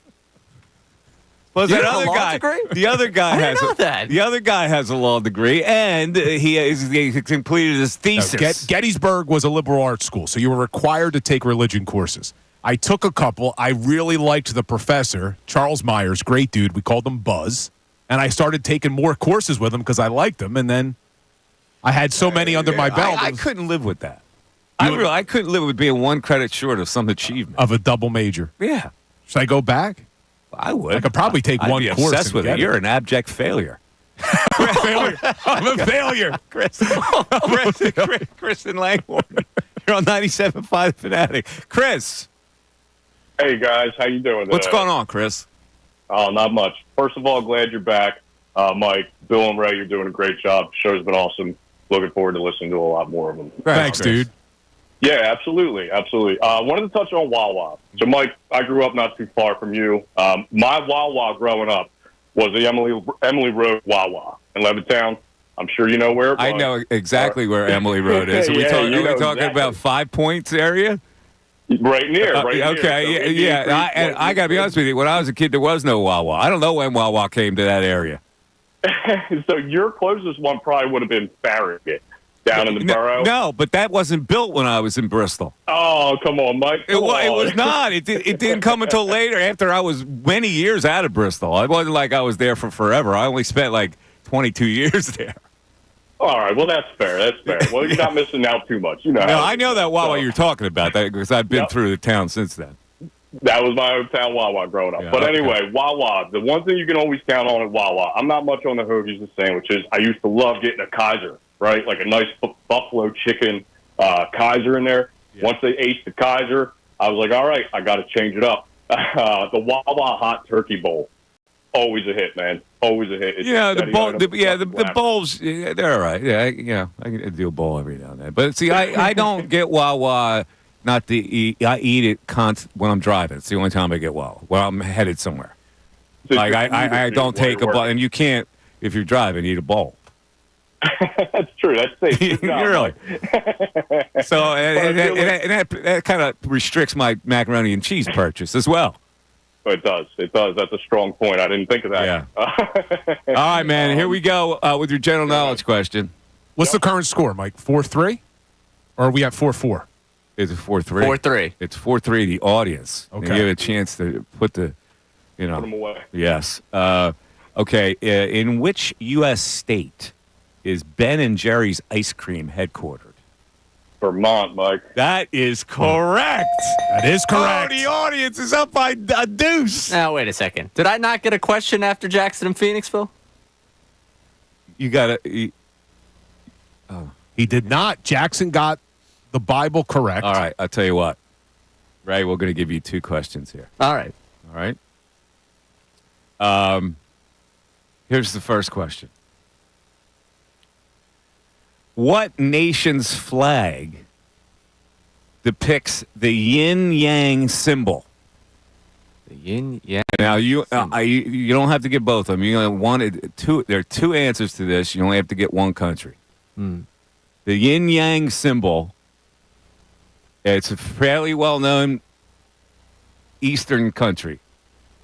All right. Far Eastern. You've seen the flag. I know you've seen it. The yin-yang symbol. It's got the flowing moons. Mm-hmm. China. That's incorrect. Ooh. He doesn't get a lifeline after he already guessed, right? No. See, you could have asked a lifeline, right? That would have been a You look perplexed over there. I am, but they see if Bill gets it. My guess would have been South Korea. That is correct. So, right, you wasted a lifeline. However, now here is a football question. Travis Kelce was named by his peers as the top-ranked tight end between 2020 and 2024. Who was the second-ranked?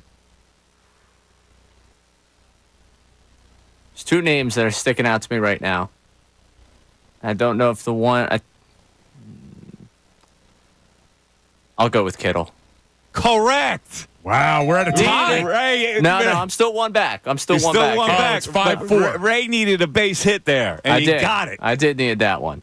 All right, let's go. Where was Andrews there? Mark Andrews, was he anywhere on that list? I'm not going to tell you because it might be another question. All right, Yeah, my bad. I understand people exceeding their Sorry, I didn't realize we were going third tight end. Yes, and quick update. Don't ever question the maestro of the of this whole exercise here. Don't try to worm your way into another answer. You're talking to F. Scott Fitzgerald over there. That's correct.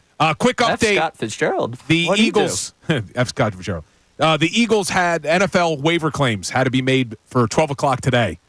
So the full list is out from Albert Breer. The Philadelphia Eagles did not make any waiver claims, but also none of their cut players got a waiver claim from any other team.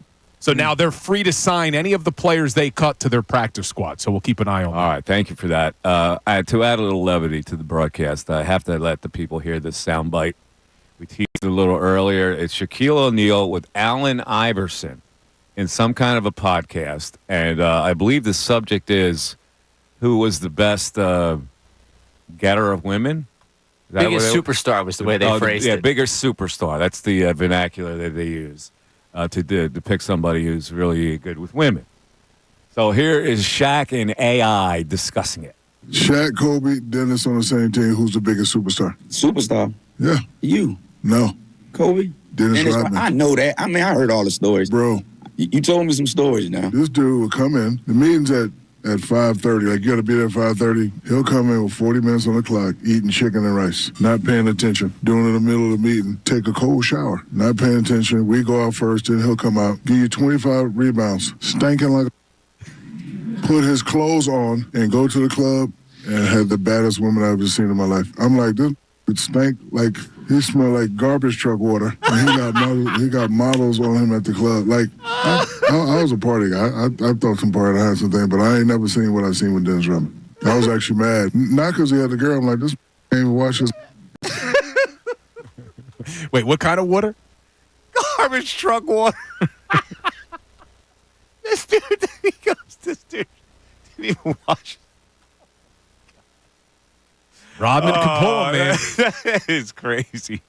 Oh, man. Mike in Northeast Philly. You're on 97.5, The Fanatic. Mike. Hey, Mike. What's going on? What's up, Mike? Not much, man. Welcome back. Thank you, buddy.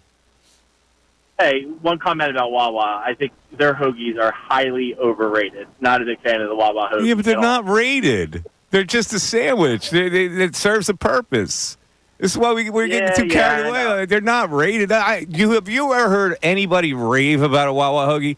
They like them because they're convenient. You grab them. Yeah, nobody raves about them. Into the Philly Wawa thing, and I'm not a big believer of the Wawa thing. All right. That's to each his own. I think they're a really good, convenient way to stop and grab something. Yeah, I hear you. Hey, I want something. I even grab a hot dog every now and then from that little that little booth they have in there. I'm starting to question. It's a nice dog. That's a nice hot dog, man. The Wawa hot dog's not a bad thing. The Wawa hoagie. I go in there. I'll grab a pretzel every now and then. Pretzels are good. Huh? Their iced teas are good too. They're what? But they're iced tea. Oh yeah. Well, iced tea, diet lemon. Yeah. That's what I grab. Yeah. Yep. Hey, so Phillies and Taiwan Walker. My concern is if he has a good outing tonight and his next outing is another good outing, are we setting ourselves up for potential failure down the road, saying that he is one of our starters and we won't have the opportunity to make a change come September as we head into the playoff race? Well, if he's pitching well, then it's a bonus, right? If he has a good outing, you're not counting yourself. You got to send him out there and hope for the best. He's not going to figure in the playoff picture at all. So, if the best you get out of him is a couple good starts, That's fine. Really. Yeah, I'm just concerned that if he has one good start, then he tricks us into thinking that. No, he's not going to everything's trick you good. into anything. He's their fifth starter. So he can't trick you into anything. The only thing he can trick you into is that he can give you 5 innings. The expectations for him are so low that you can't get disappointed if he gives you 5 innings. Fair enough. All right, man. Here's your general knowledge question. It's history. What came first? What came first? Christopher Columbus or gunpowder? Oof. I am going to say gunpowder. You are correct. All the audience is on a roll. The audience takes a 2-question lead now on Ray. Come on, Ray. You got to come through here, kid. All right, Ray. That's brutal. What? All right, Ray. I'm trying to get a question that's not too difficult for you. I appreciate that. So I'll go to the general knowledge category. And I will ask you this question. What was the profession of W.B. Yeats?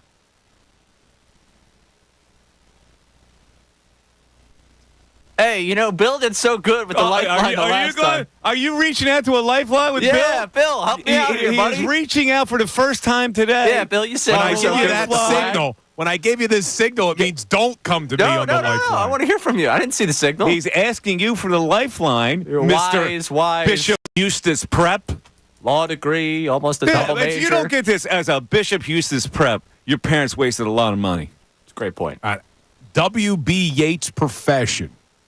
I'm going to go with an W.B. Yeats, but it's not spelled Yates. I'm going to go with an author. It's not specific enough information. He failed you as a lifeline. A poet. Yates is a poet. But and you didn't even know too little. Too little, too late for Bill. Wait a second. I think an author should qualify. No, an author should not qualify. What's the definition of an author? An author could be many things. A poet can only be one thing. I don't know. I think if this comes down to a poet is not an author. An author may be a poet, but a poet is not an author. You may be right. 610-632-0975. All right, we're going to extend general knowledge. I'm breaking my rule in the first day. That would be a 2-hour jaunt. But I got to give Ray a chance to get even. It's the audience 5 and Ray 3. Yeah, we have to continue that. And I also got to ask you something coming up after the break too, Mike, about Aaron Nola. Because I still think, even though he has that great outing yesterday and a pretty great career here so far in Philadelphia, there's still fans who don't like him. Well, and I don't get it. I get it. But like I say, he's fine. This is not what you worry about. Mike Missanelli Show continues.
The Mike Missanelli Show. You're listening on a special day. It's the first time that we had taken the wrapper off of General Knowledge, a little restyled General Knowledge that I used to do. And this one involves our producer, Ray Dunn, at age 24.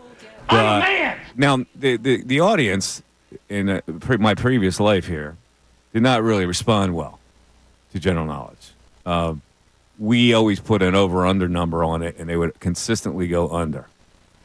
But I made the audience the favorite in this particular contest against Ray because at age 24, his life experience may be a little limited to answer these rather difficult questions.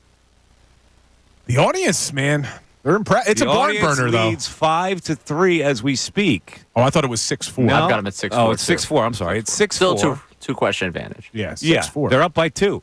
The audience has never been in a position of comfort. So this is a big hour for them. But it's 6-4, Mike. But I think there's going to be a challenge to this score if we lose. We shall see, because this is a big hour. The W.B. Yeats answer, me saying he was an author and he's a poet, I think I want to challenge that. Look at it. You get one chance to answer. It goes poorly. Now, all of a sudden, you got problems. I've been getting answers wrong all day over here. I'm just keeping quiet when I get them wrong. An author is someone who writes books. What about a book of poems? Anthology of his work? His job description would not be writer. It would be poet. All right, let's see how it happens. We have a national poet laureate. Would you call her the poet laureate, or would you call her a writer? All right, we got an hour to go to see if we can catch. Yeah, and here's the number to get in. 610-632-0975. And again, if you answer a question correctly, you will win automatically. A pair of tickets to Fanatic Fan Fest coming up in September. If you are chosen at random at the end of the correct answers that are in the hat, you will score a pair of tickets to the Phillies-Rays game Monday, September 9th. Now, that's a pretty good prize, man. Especially the way the Phillies are playing right now. They're hot. I'm going to move on from this. However, according to Wikipedia, W.B. Yeats was a poet. He's still on this. And writer. A poet and writer. Oh, and what they put first in that description? Poet. Oh. Let's talk about Aaron Nola, because you're hot and bothered about this. Yeah, I don't understand why he's so underappreciated in this town. He's underappreciated for 2 reasons. Number one, he has blown up in the past. Which in bad times, too. Yeah, which has forced people to mistrust him a bit. But secondly, he's not a power pitcher. He's a guy that has to kind of get by on command, and he's in the shadow of a power pitcher. So naturally, we're going to have more admiration for the Zach Wheeler type of pitcher than Aaron Nola, who, frankly, he's a nibbler. That's maybe true, but the guy sits number 4 in franchise history in strikeouts. Plus, he really doesn't have a personality of any sort. Like, he's kind of a country bumpkin type of guy. Now, Wheeler doesn't have a personality either. Yeah. But Wheeler's a power pitcher, so he speaks with his arm. But you look at Aaron Nola. He's been here 10 years. He started more than 27 games in 7 of those 10 seasons. The only years he didn't, his rookie year, his sophomore year, and the COVID-shortened year in 2020. I mean, the guy has just been consistent as far as an inning eater. Well, here's the thing. People that are unappreciating him are saying that maybe he should be the number 3 and Ranger Suarez should be the number 2 when you get to the playoffs. But it's never going to happen because Rob Thompson doesn't make changes like that, A. And B, you're underappreciating a veteran player who has succeeded in the past. Now, he's number 4 in strikeouts in franchise history. You know who the 3 are above him? Strikeouts in history? Lefty? Franchise history. Lefty? Lefty's number 1. Cole Hamels. Number 3. Cole Hamels is 3? Yeah, who's number Schilling. 2? Incorrect. Strikeouts? Robin Roberts. Oh, I forgot about Robin Roberts. I wasn't thinking 50s. Yeah. So, but to put that into perspective, Aaron Nola has more strikeouts in franchise history than Curt Schilling does. Now, he's played more years here. That's pretty amazing when you think about it. That's why I think he's underappreciated. Yeah, you could be right. All right, let's go to Justin's in New York. What's up, Justin? You're on 97.5 The Fanatic. Hey, guys. Can you hear me? Yes, sir, Justin. Go ahead.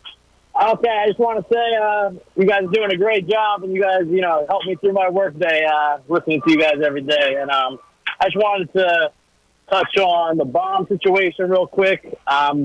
Totally with you, Mike. I just think like even that Kansas City game over the weekend, I saw like a social media post that was like, "Oh, this is adorable." Bryce Harper consoling him, and I'm like, and it's like they're winning the game, and he just has this like that look on his face, and yeah, he needs to grow up and tighten that up a little bit. But otherwise, I like him as a player, and yeah, Taiwan Walker thing, I think I don't get too frustrated with it. I just think it's part of 162 games, and they gotta fill these innings somehow, but. I've accepted that we're probably going to lose today, and whenever he starts, we don't have a good chance. And I'm wondering, is it a violation if I figured I know he's so bad that on against the Royals, I took Kansas City's over 2.5 runs in the first 5 innings, and I obviously won that bet. I'm thinking about doing it again. No, listen, man, your pocket is the most important thing, right? Exactly. So if you see I've made a habit of doing yesterday I took the Astros plus a run and a half, but that didn't come through. So I took the L on that. But if you think you have an advantage betting a certain way, knock yourself out.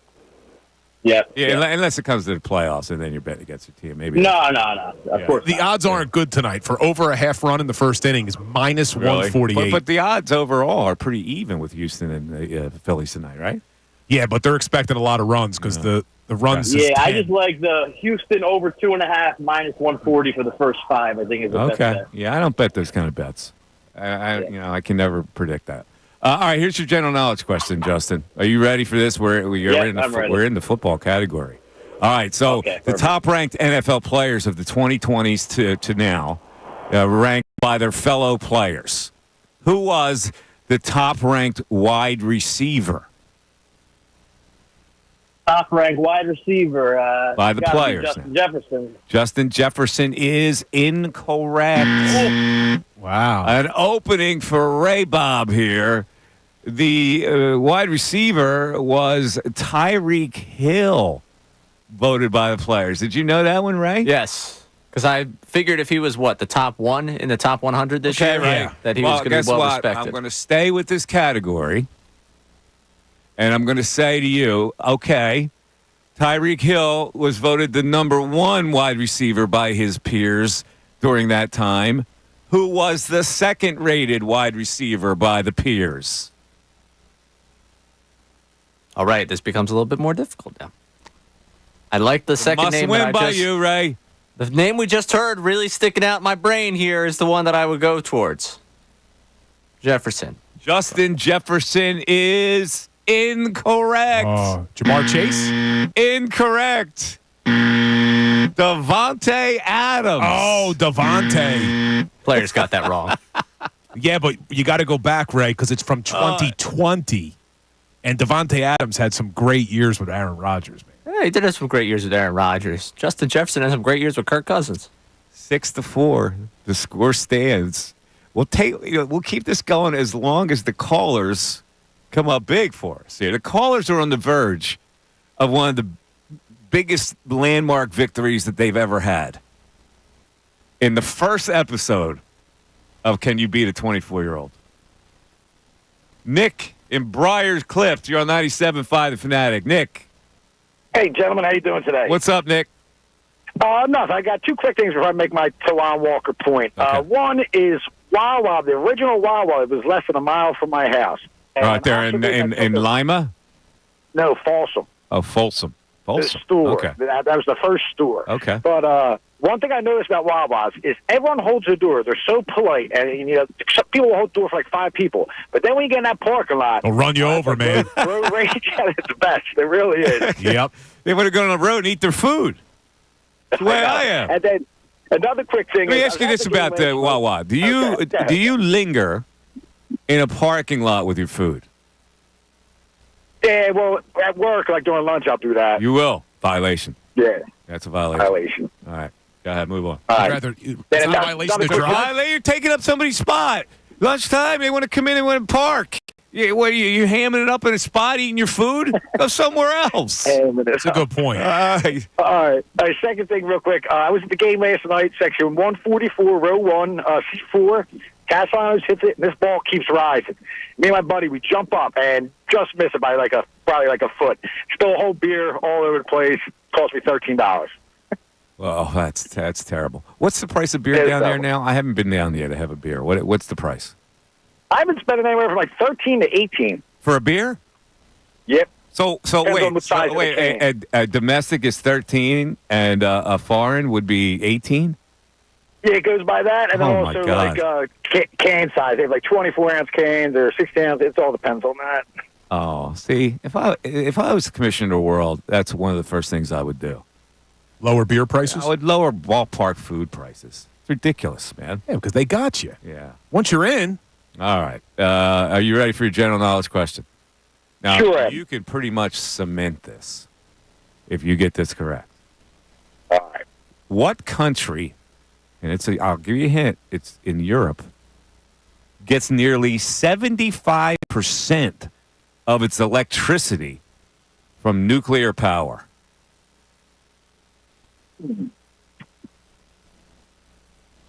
Just shot in the dark, France. Correct. Oh my God. Hold on, Nick. How did he do Shot in that? the dark, France. Oh, that was a killer blow. Look at Ray's head is down. I don't think we can catch He's them, Ray. down.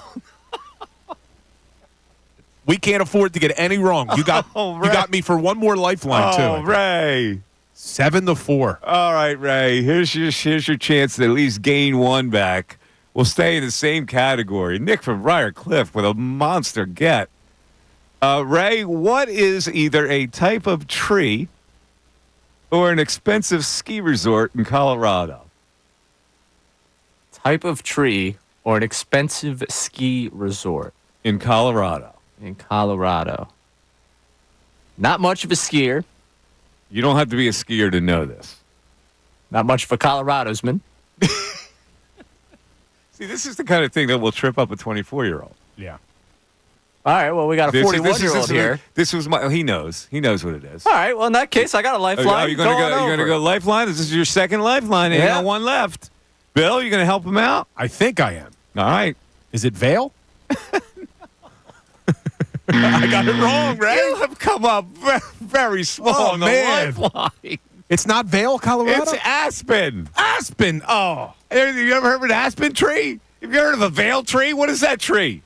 I've never seen a veil tree. What is that? Does that grow out like You're a right. veil? Like it comes over your house? Aspen it is, Lloyd. You know that reference, Ray? That's Dumb and Dumber? Yes. Yeah. Man. That was terrible by Ray, me. You had two lifelines, and he came up with the Ziggy on both. That was terrible. Look, I'm throwing the game on purpose because I want our listeners to win the break. tickets. Let's regroup here. I can't. The regroup. audience has a 3. It's almost impenetrable. I'm about to throw a bone tantrum in here. We still have a chance, Ray. We still have a chance. If we get 3 more questions, I think the best you could do right now is to tie and go into overtime. I haven't determined the overtime rules yet. 610-632-0975 is how you get in. If you're an audience member, you should be like peacocking around right now. Back after this.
6220975. You know what I'm sensing now? I am sensing audience confidence and bordering on cockiness. They think they already have it wrapped up, and hence we only have one caller on the line. So, Ray, because of this, I'm a little nonplussed by it. I'm going to give Ray a chance. If we don't get callers, I'm going to keep asking Ray, and maybe he can catch up. Yeah, I like this idea. Well, and the caller is all they got to do is get it right, and then they get put in the hat for the Phillies tickets. They're up 7-4, so one right answer will stash this away. But Bill, I have reached this very sad moment of the show.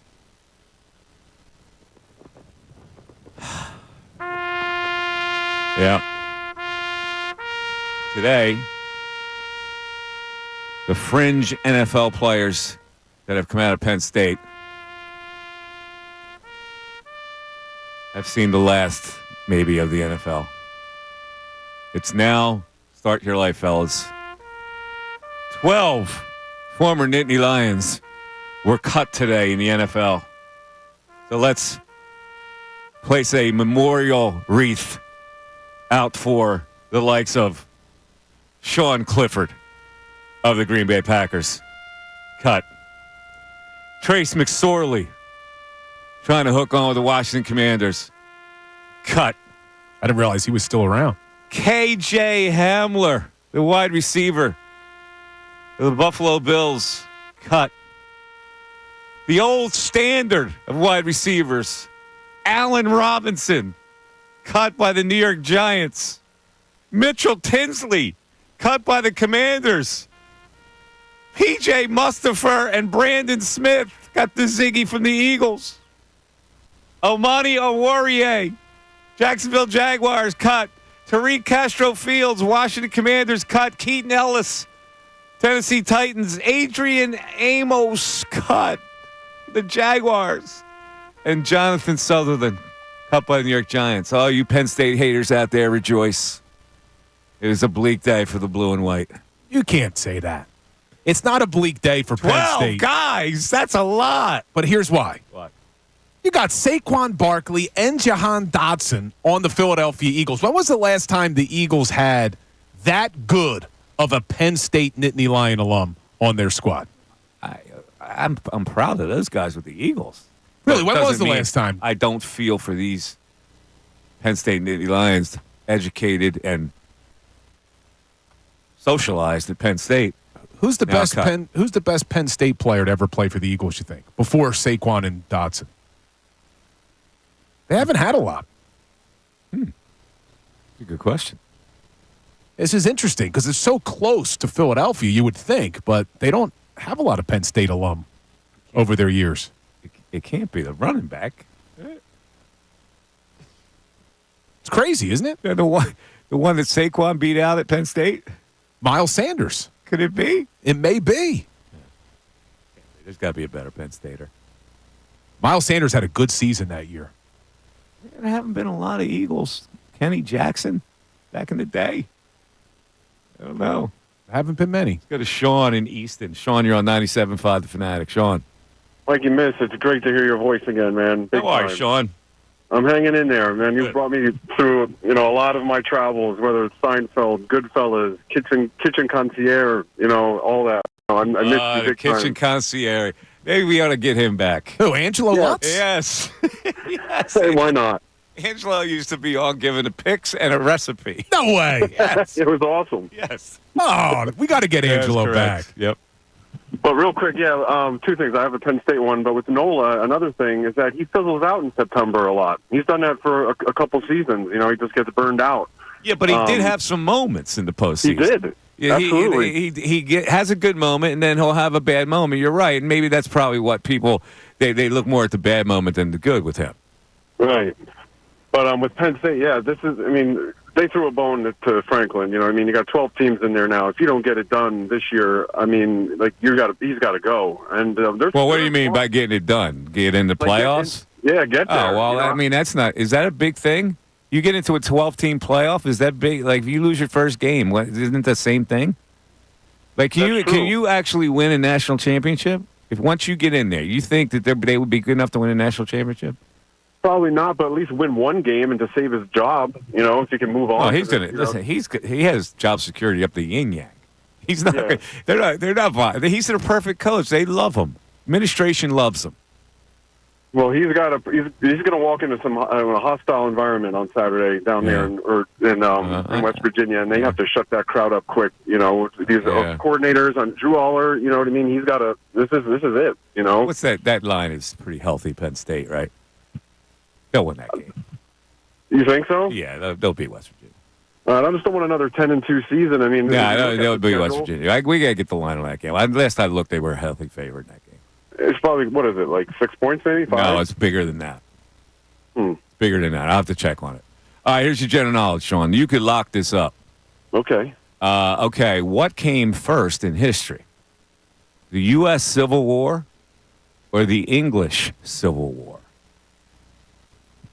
I'm going to say the English Civil War. That is correct. That may be the knockout blow right there. Ray, what came first? Beer bottles or beer cans?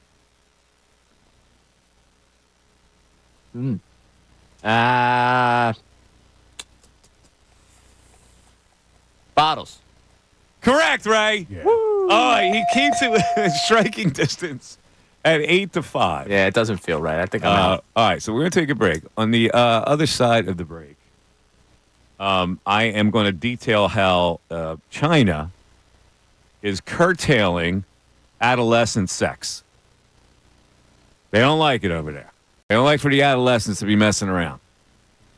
And they say they've got a foolproof method to prevent it. I'm nervous. All right? 610-632. Well, he's paying attention to that one. 0975. We're back after this.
131, Mike Missanelli Show. Let me go to the Mike Missanelli Twitter, which is Mike Miss25, to see what the friendly people are saying.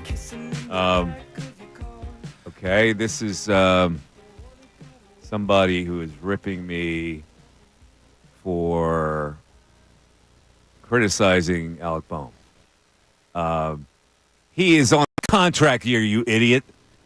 Why don't you think that he's emotional because of that?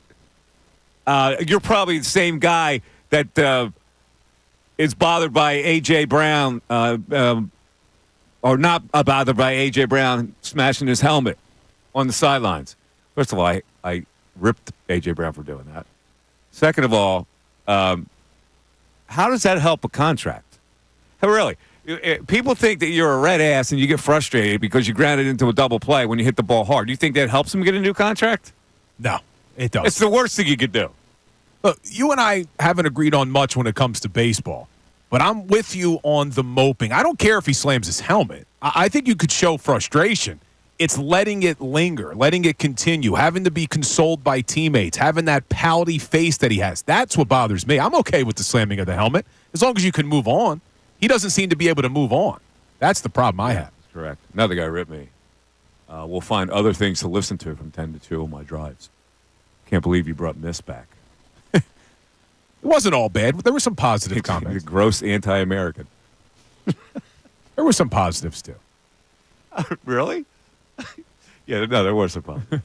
Which is a shame for this guy, because I could have educated his dumb ass. You could have. But he chose not to. Okay. Alec Bohm signed a $4 million contract this year, so he's on a one-year deal. So, yeah, he is. Well, it's arbitration. Contract year. Until 2027. Yeah, so they got arbitration. Yeah. So he's not going anywhere. No, and I care less about that. I care more about this team needs to win a World Series. And when things don't go your way in the postseason, you can't sulk. You got to be ready to get back to your next at bat, get in the field. It clearly affects this guy. It's the reason why we talked about it earlier. He forgets there's only one out, steps on third, and doesn't take the turn to double play. Mentally, he's showing to be a. Can you say mental midget? Is that? Can you use the word midget? No, you can't. So I can't say that. No, you can't. You can't. You can't say that. No, you just got bleeped. Come on, man. All right. Thanks, Ray. No problem, man. Let me get over to this sex topic. Oh, great. Oh, yeah. Great segue. Great save, Mike. Great segue. I'm out of dumps, and here we go. This is in Hong Kong, which, of course, has Chinese. It's a Chinese territory, and they have sex education materials that are very regressive. A 15-year-old girl and her boyfriend are studying alone together on a hot summer day when she removes her jacket and clings to his shoulder. What should he do?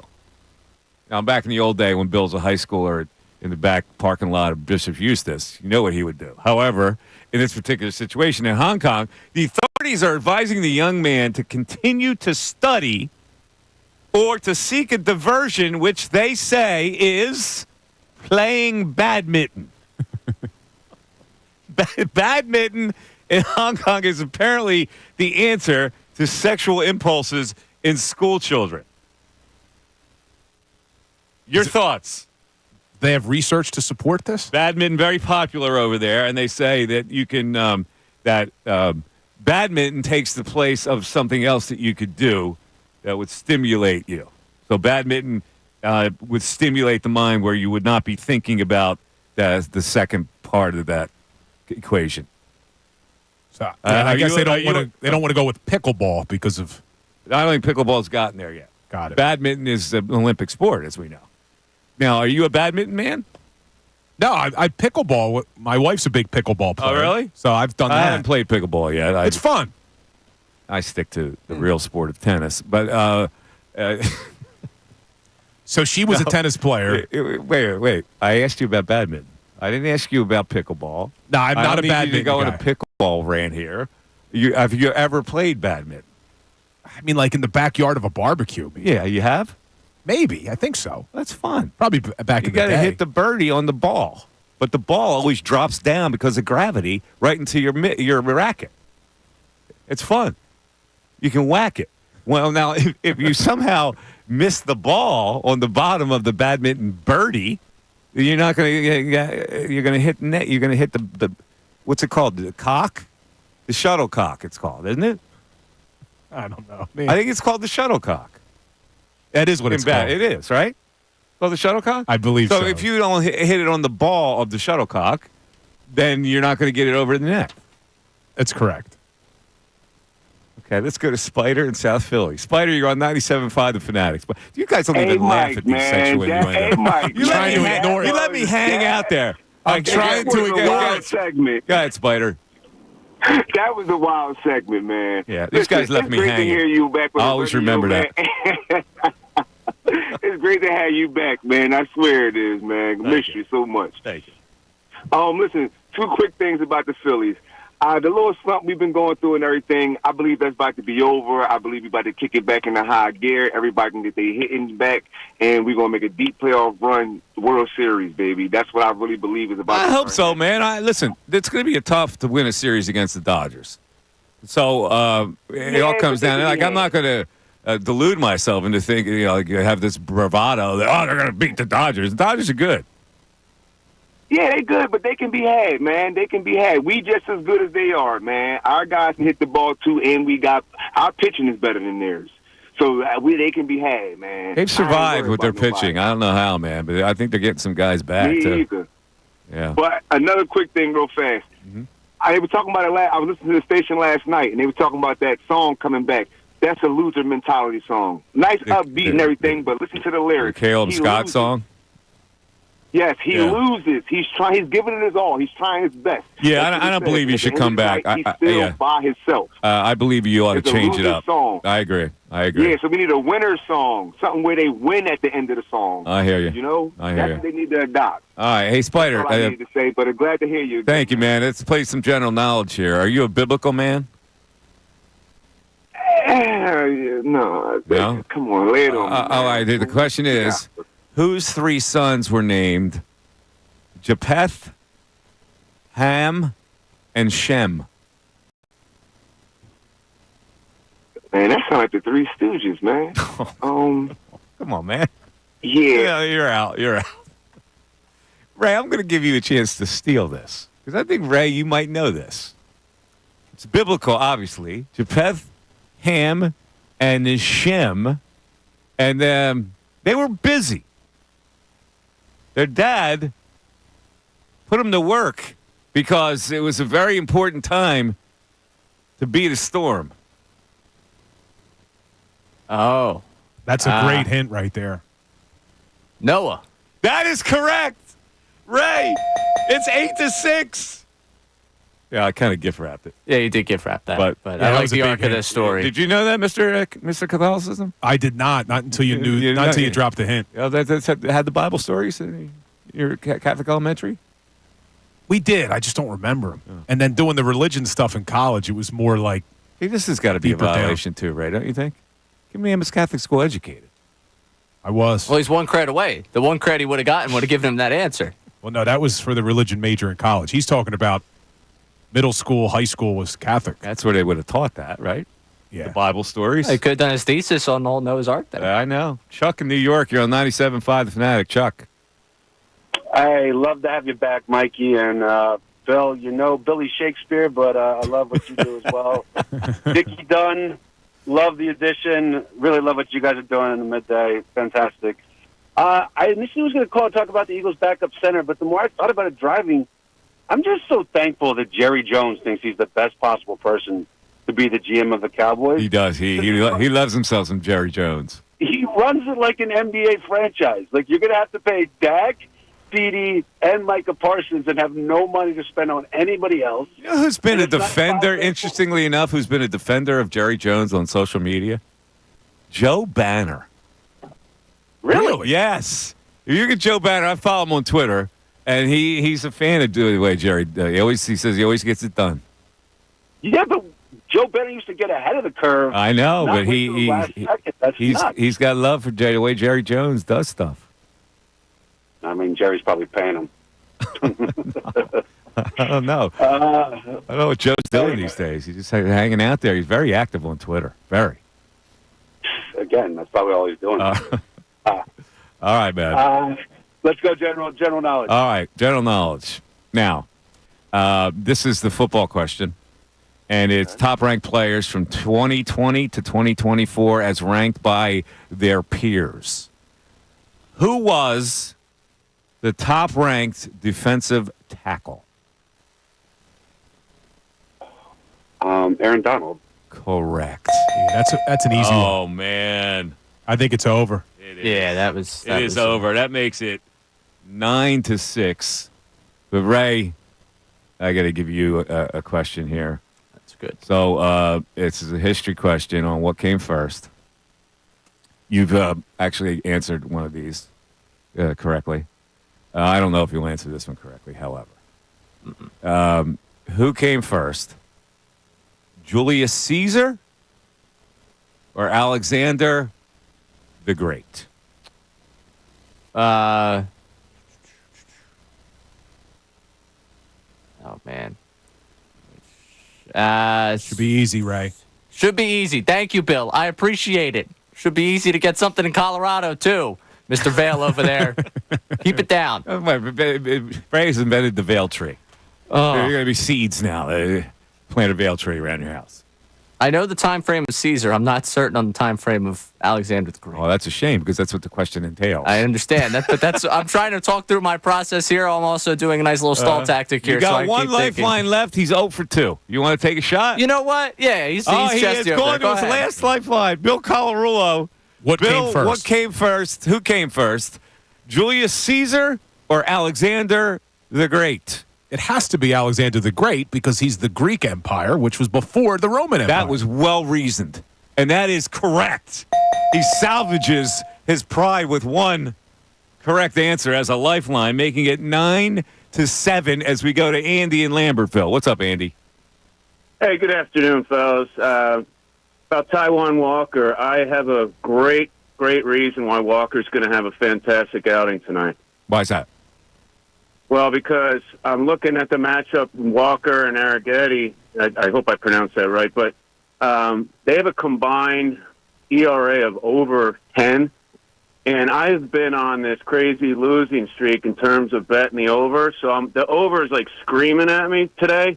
And I think it's going to be a close game where Walker's actually going to pitch 5 innings of maybe decent ball. And then all of a sudden, he'll be okay. Well, just for you haven't looked at Arrighetti's last 3 starts. He's a rookie. He throws hard.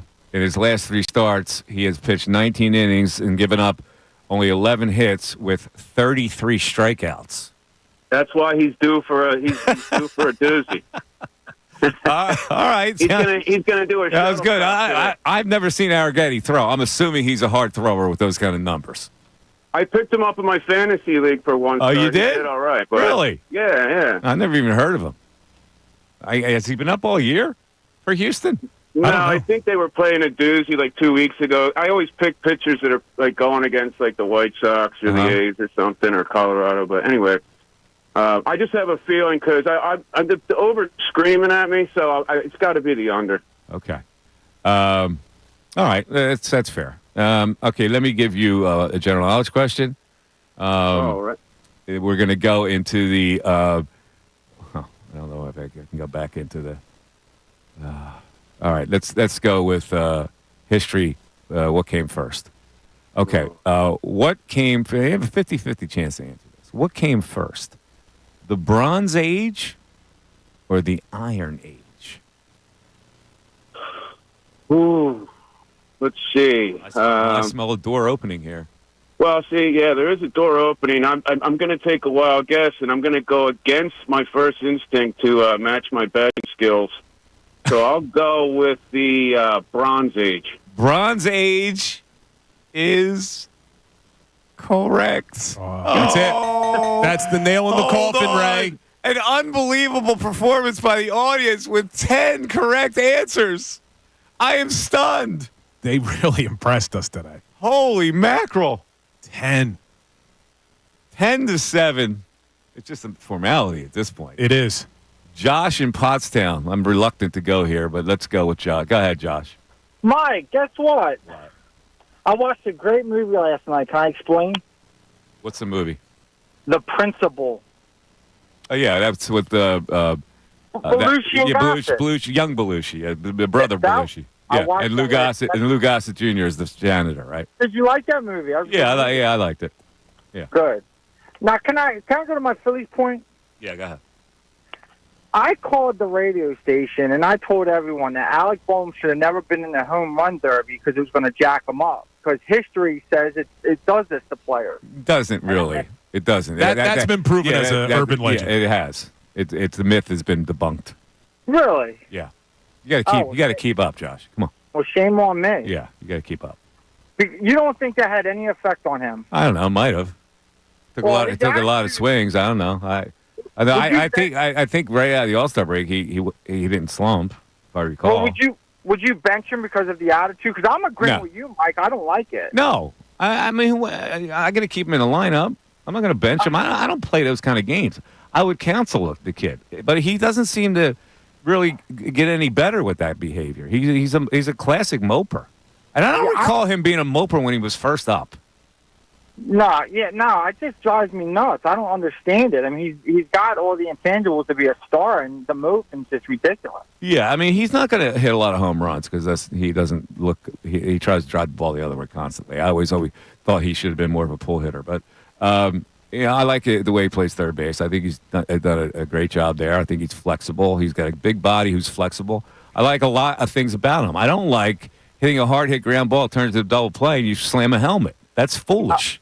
Mike, I'm actually agreeing with you. It's great. I mean, it's a bad look for a professional player. That's all I'm saying. I hear you. Hey, can I get a general knowledge? Yeah, you got one, and we're in the NFL players. Okay, top-ranked NFL players by their peers from the years 2020 to 2024. Let me give you this question here: who is the top-rated? Well, the top-rated defensive end was Myles Garrett. Who was the second-rated defensive end by the peers? I'm going to say Bosa. Bosa. Yes. Which one? The Niners one. Nick? Nick. Incorrect. Sorry, Ray, I'll give you a chance to steal. You can steal. You can't win because you're down 10-7. Right. But just for the sake of pride. Yeah. Who was the second-ranked defensive end by their peers, second to Myles Garrett? All right, he went Nick Bosa. I'll go Joey. You go who? Joey. Joey Bosa? Yeah. Well, you were forgetting about a monster defensive end who played for a team that won a Super Bowl. Chris Jones? Chris Jones is correct. 10-7 defeat Ray takes today in our first general knowledge trivia, which we extended an extra hour today because the people seemed to respond to it. But as I predicted, the audience has the edge in this over the young kid. Now, all we have to do now is name a winner. So, of the winning answers, we have to get back there in the bowels of the Fanatic. We have Sean back there with the calls, right? Who was selected at random for the Phillies tickets. Everybody who got a correct answer today will score a pair of tickets to Fanatic Fan Fest. But our winner, the grand prize, which is 2 tickets to see the Phillies against the Tampa Bay Rays on a Monday, September 7th or 8th, whatever it is. Do we have a winner? No, we got Scott. Scott wins. Scott is our winner for today. Scott, one of the correct answers, wins the Phillies tickets, and we have his information. So congratulations to Scott. Did you have fun on the first general knowledge? You were 1-2 in your lifelines, and Ray got beat 10-7. 1-3. My teammates took a pounding today. You guys okay though? It was fun. It was fun, and we'll see all the correct answer winners at FanFest. I'm going to mope the rest of the day. I'm going to go home. I'm going to go out play some badminton, and we'll be good. Well, that'll be good for the rest of the day. Then you won't have to worry about anything else. That is correct. All right. Stay tuned. Tyrone is with, is he with today? Is Ricky back? Ricky's back. I think Ricky is back. Ricky's back. Tyrone and Ricky, stay tuned for those guys. Have a great rest of the evening. We will check it tomorrow on the Mike Missanelli Show.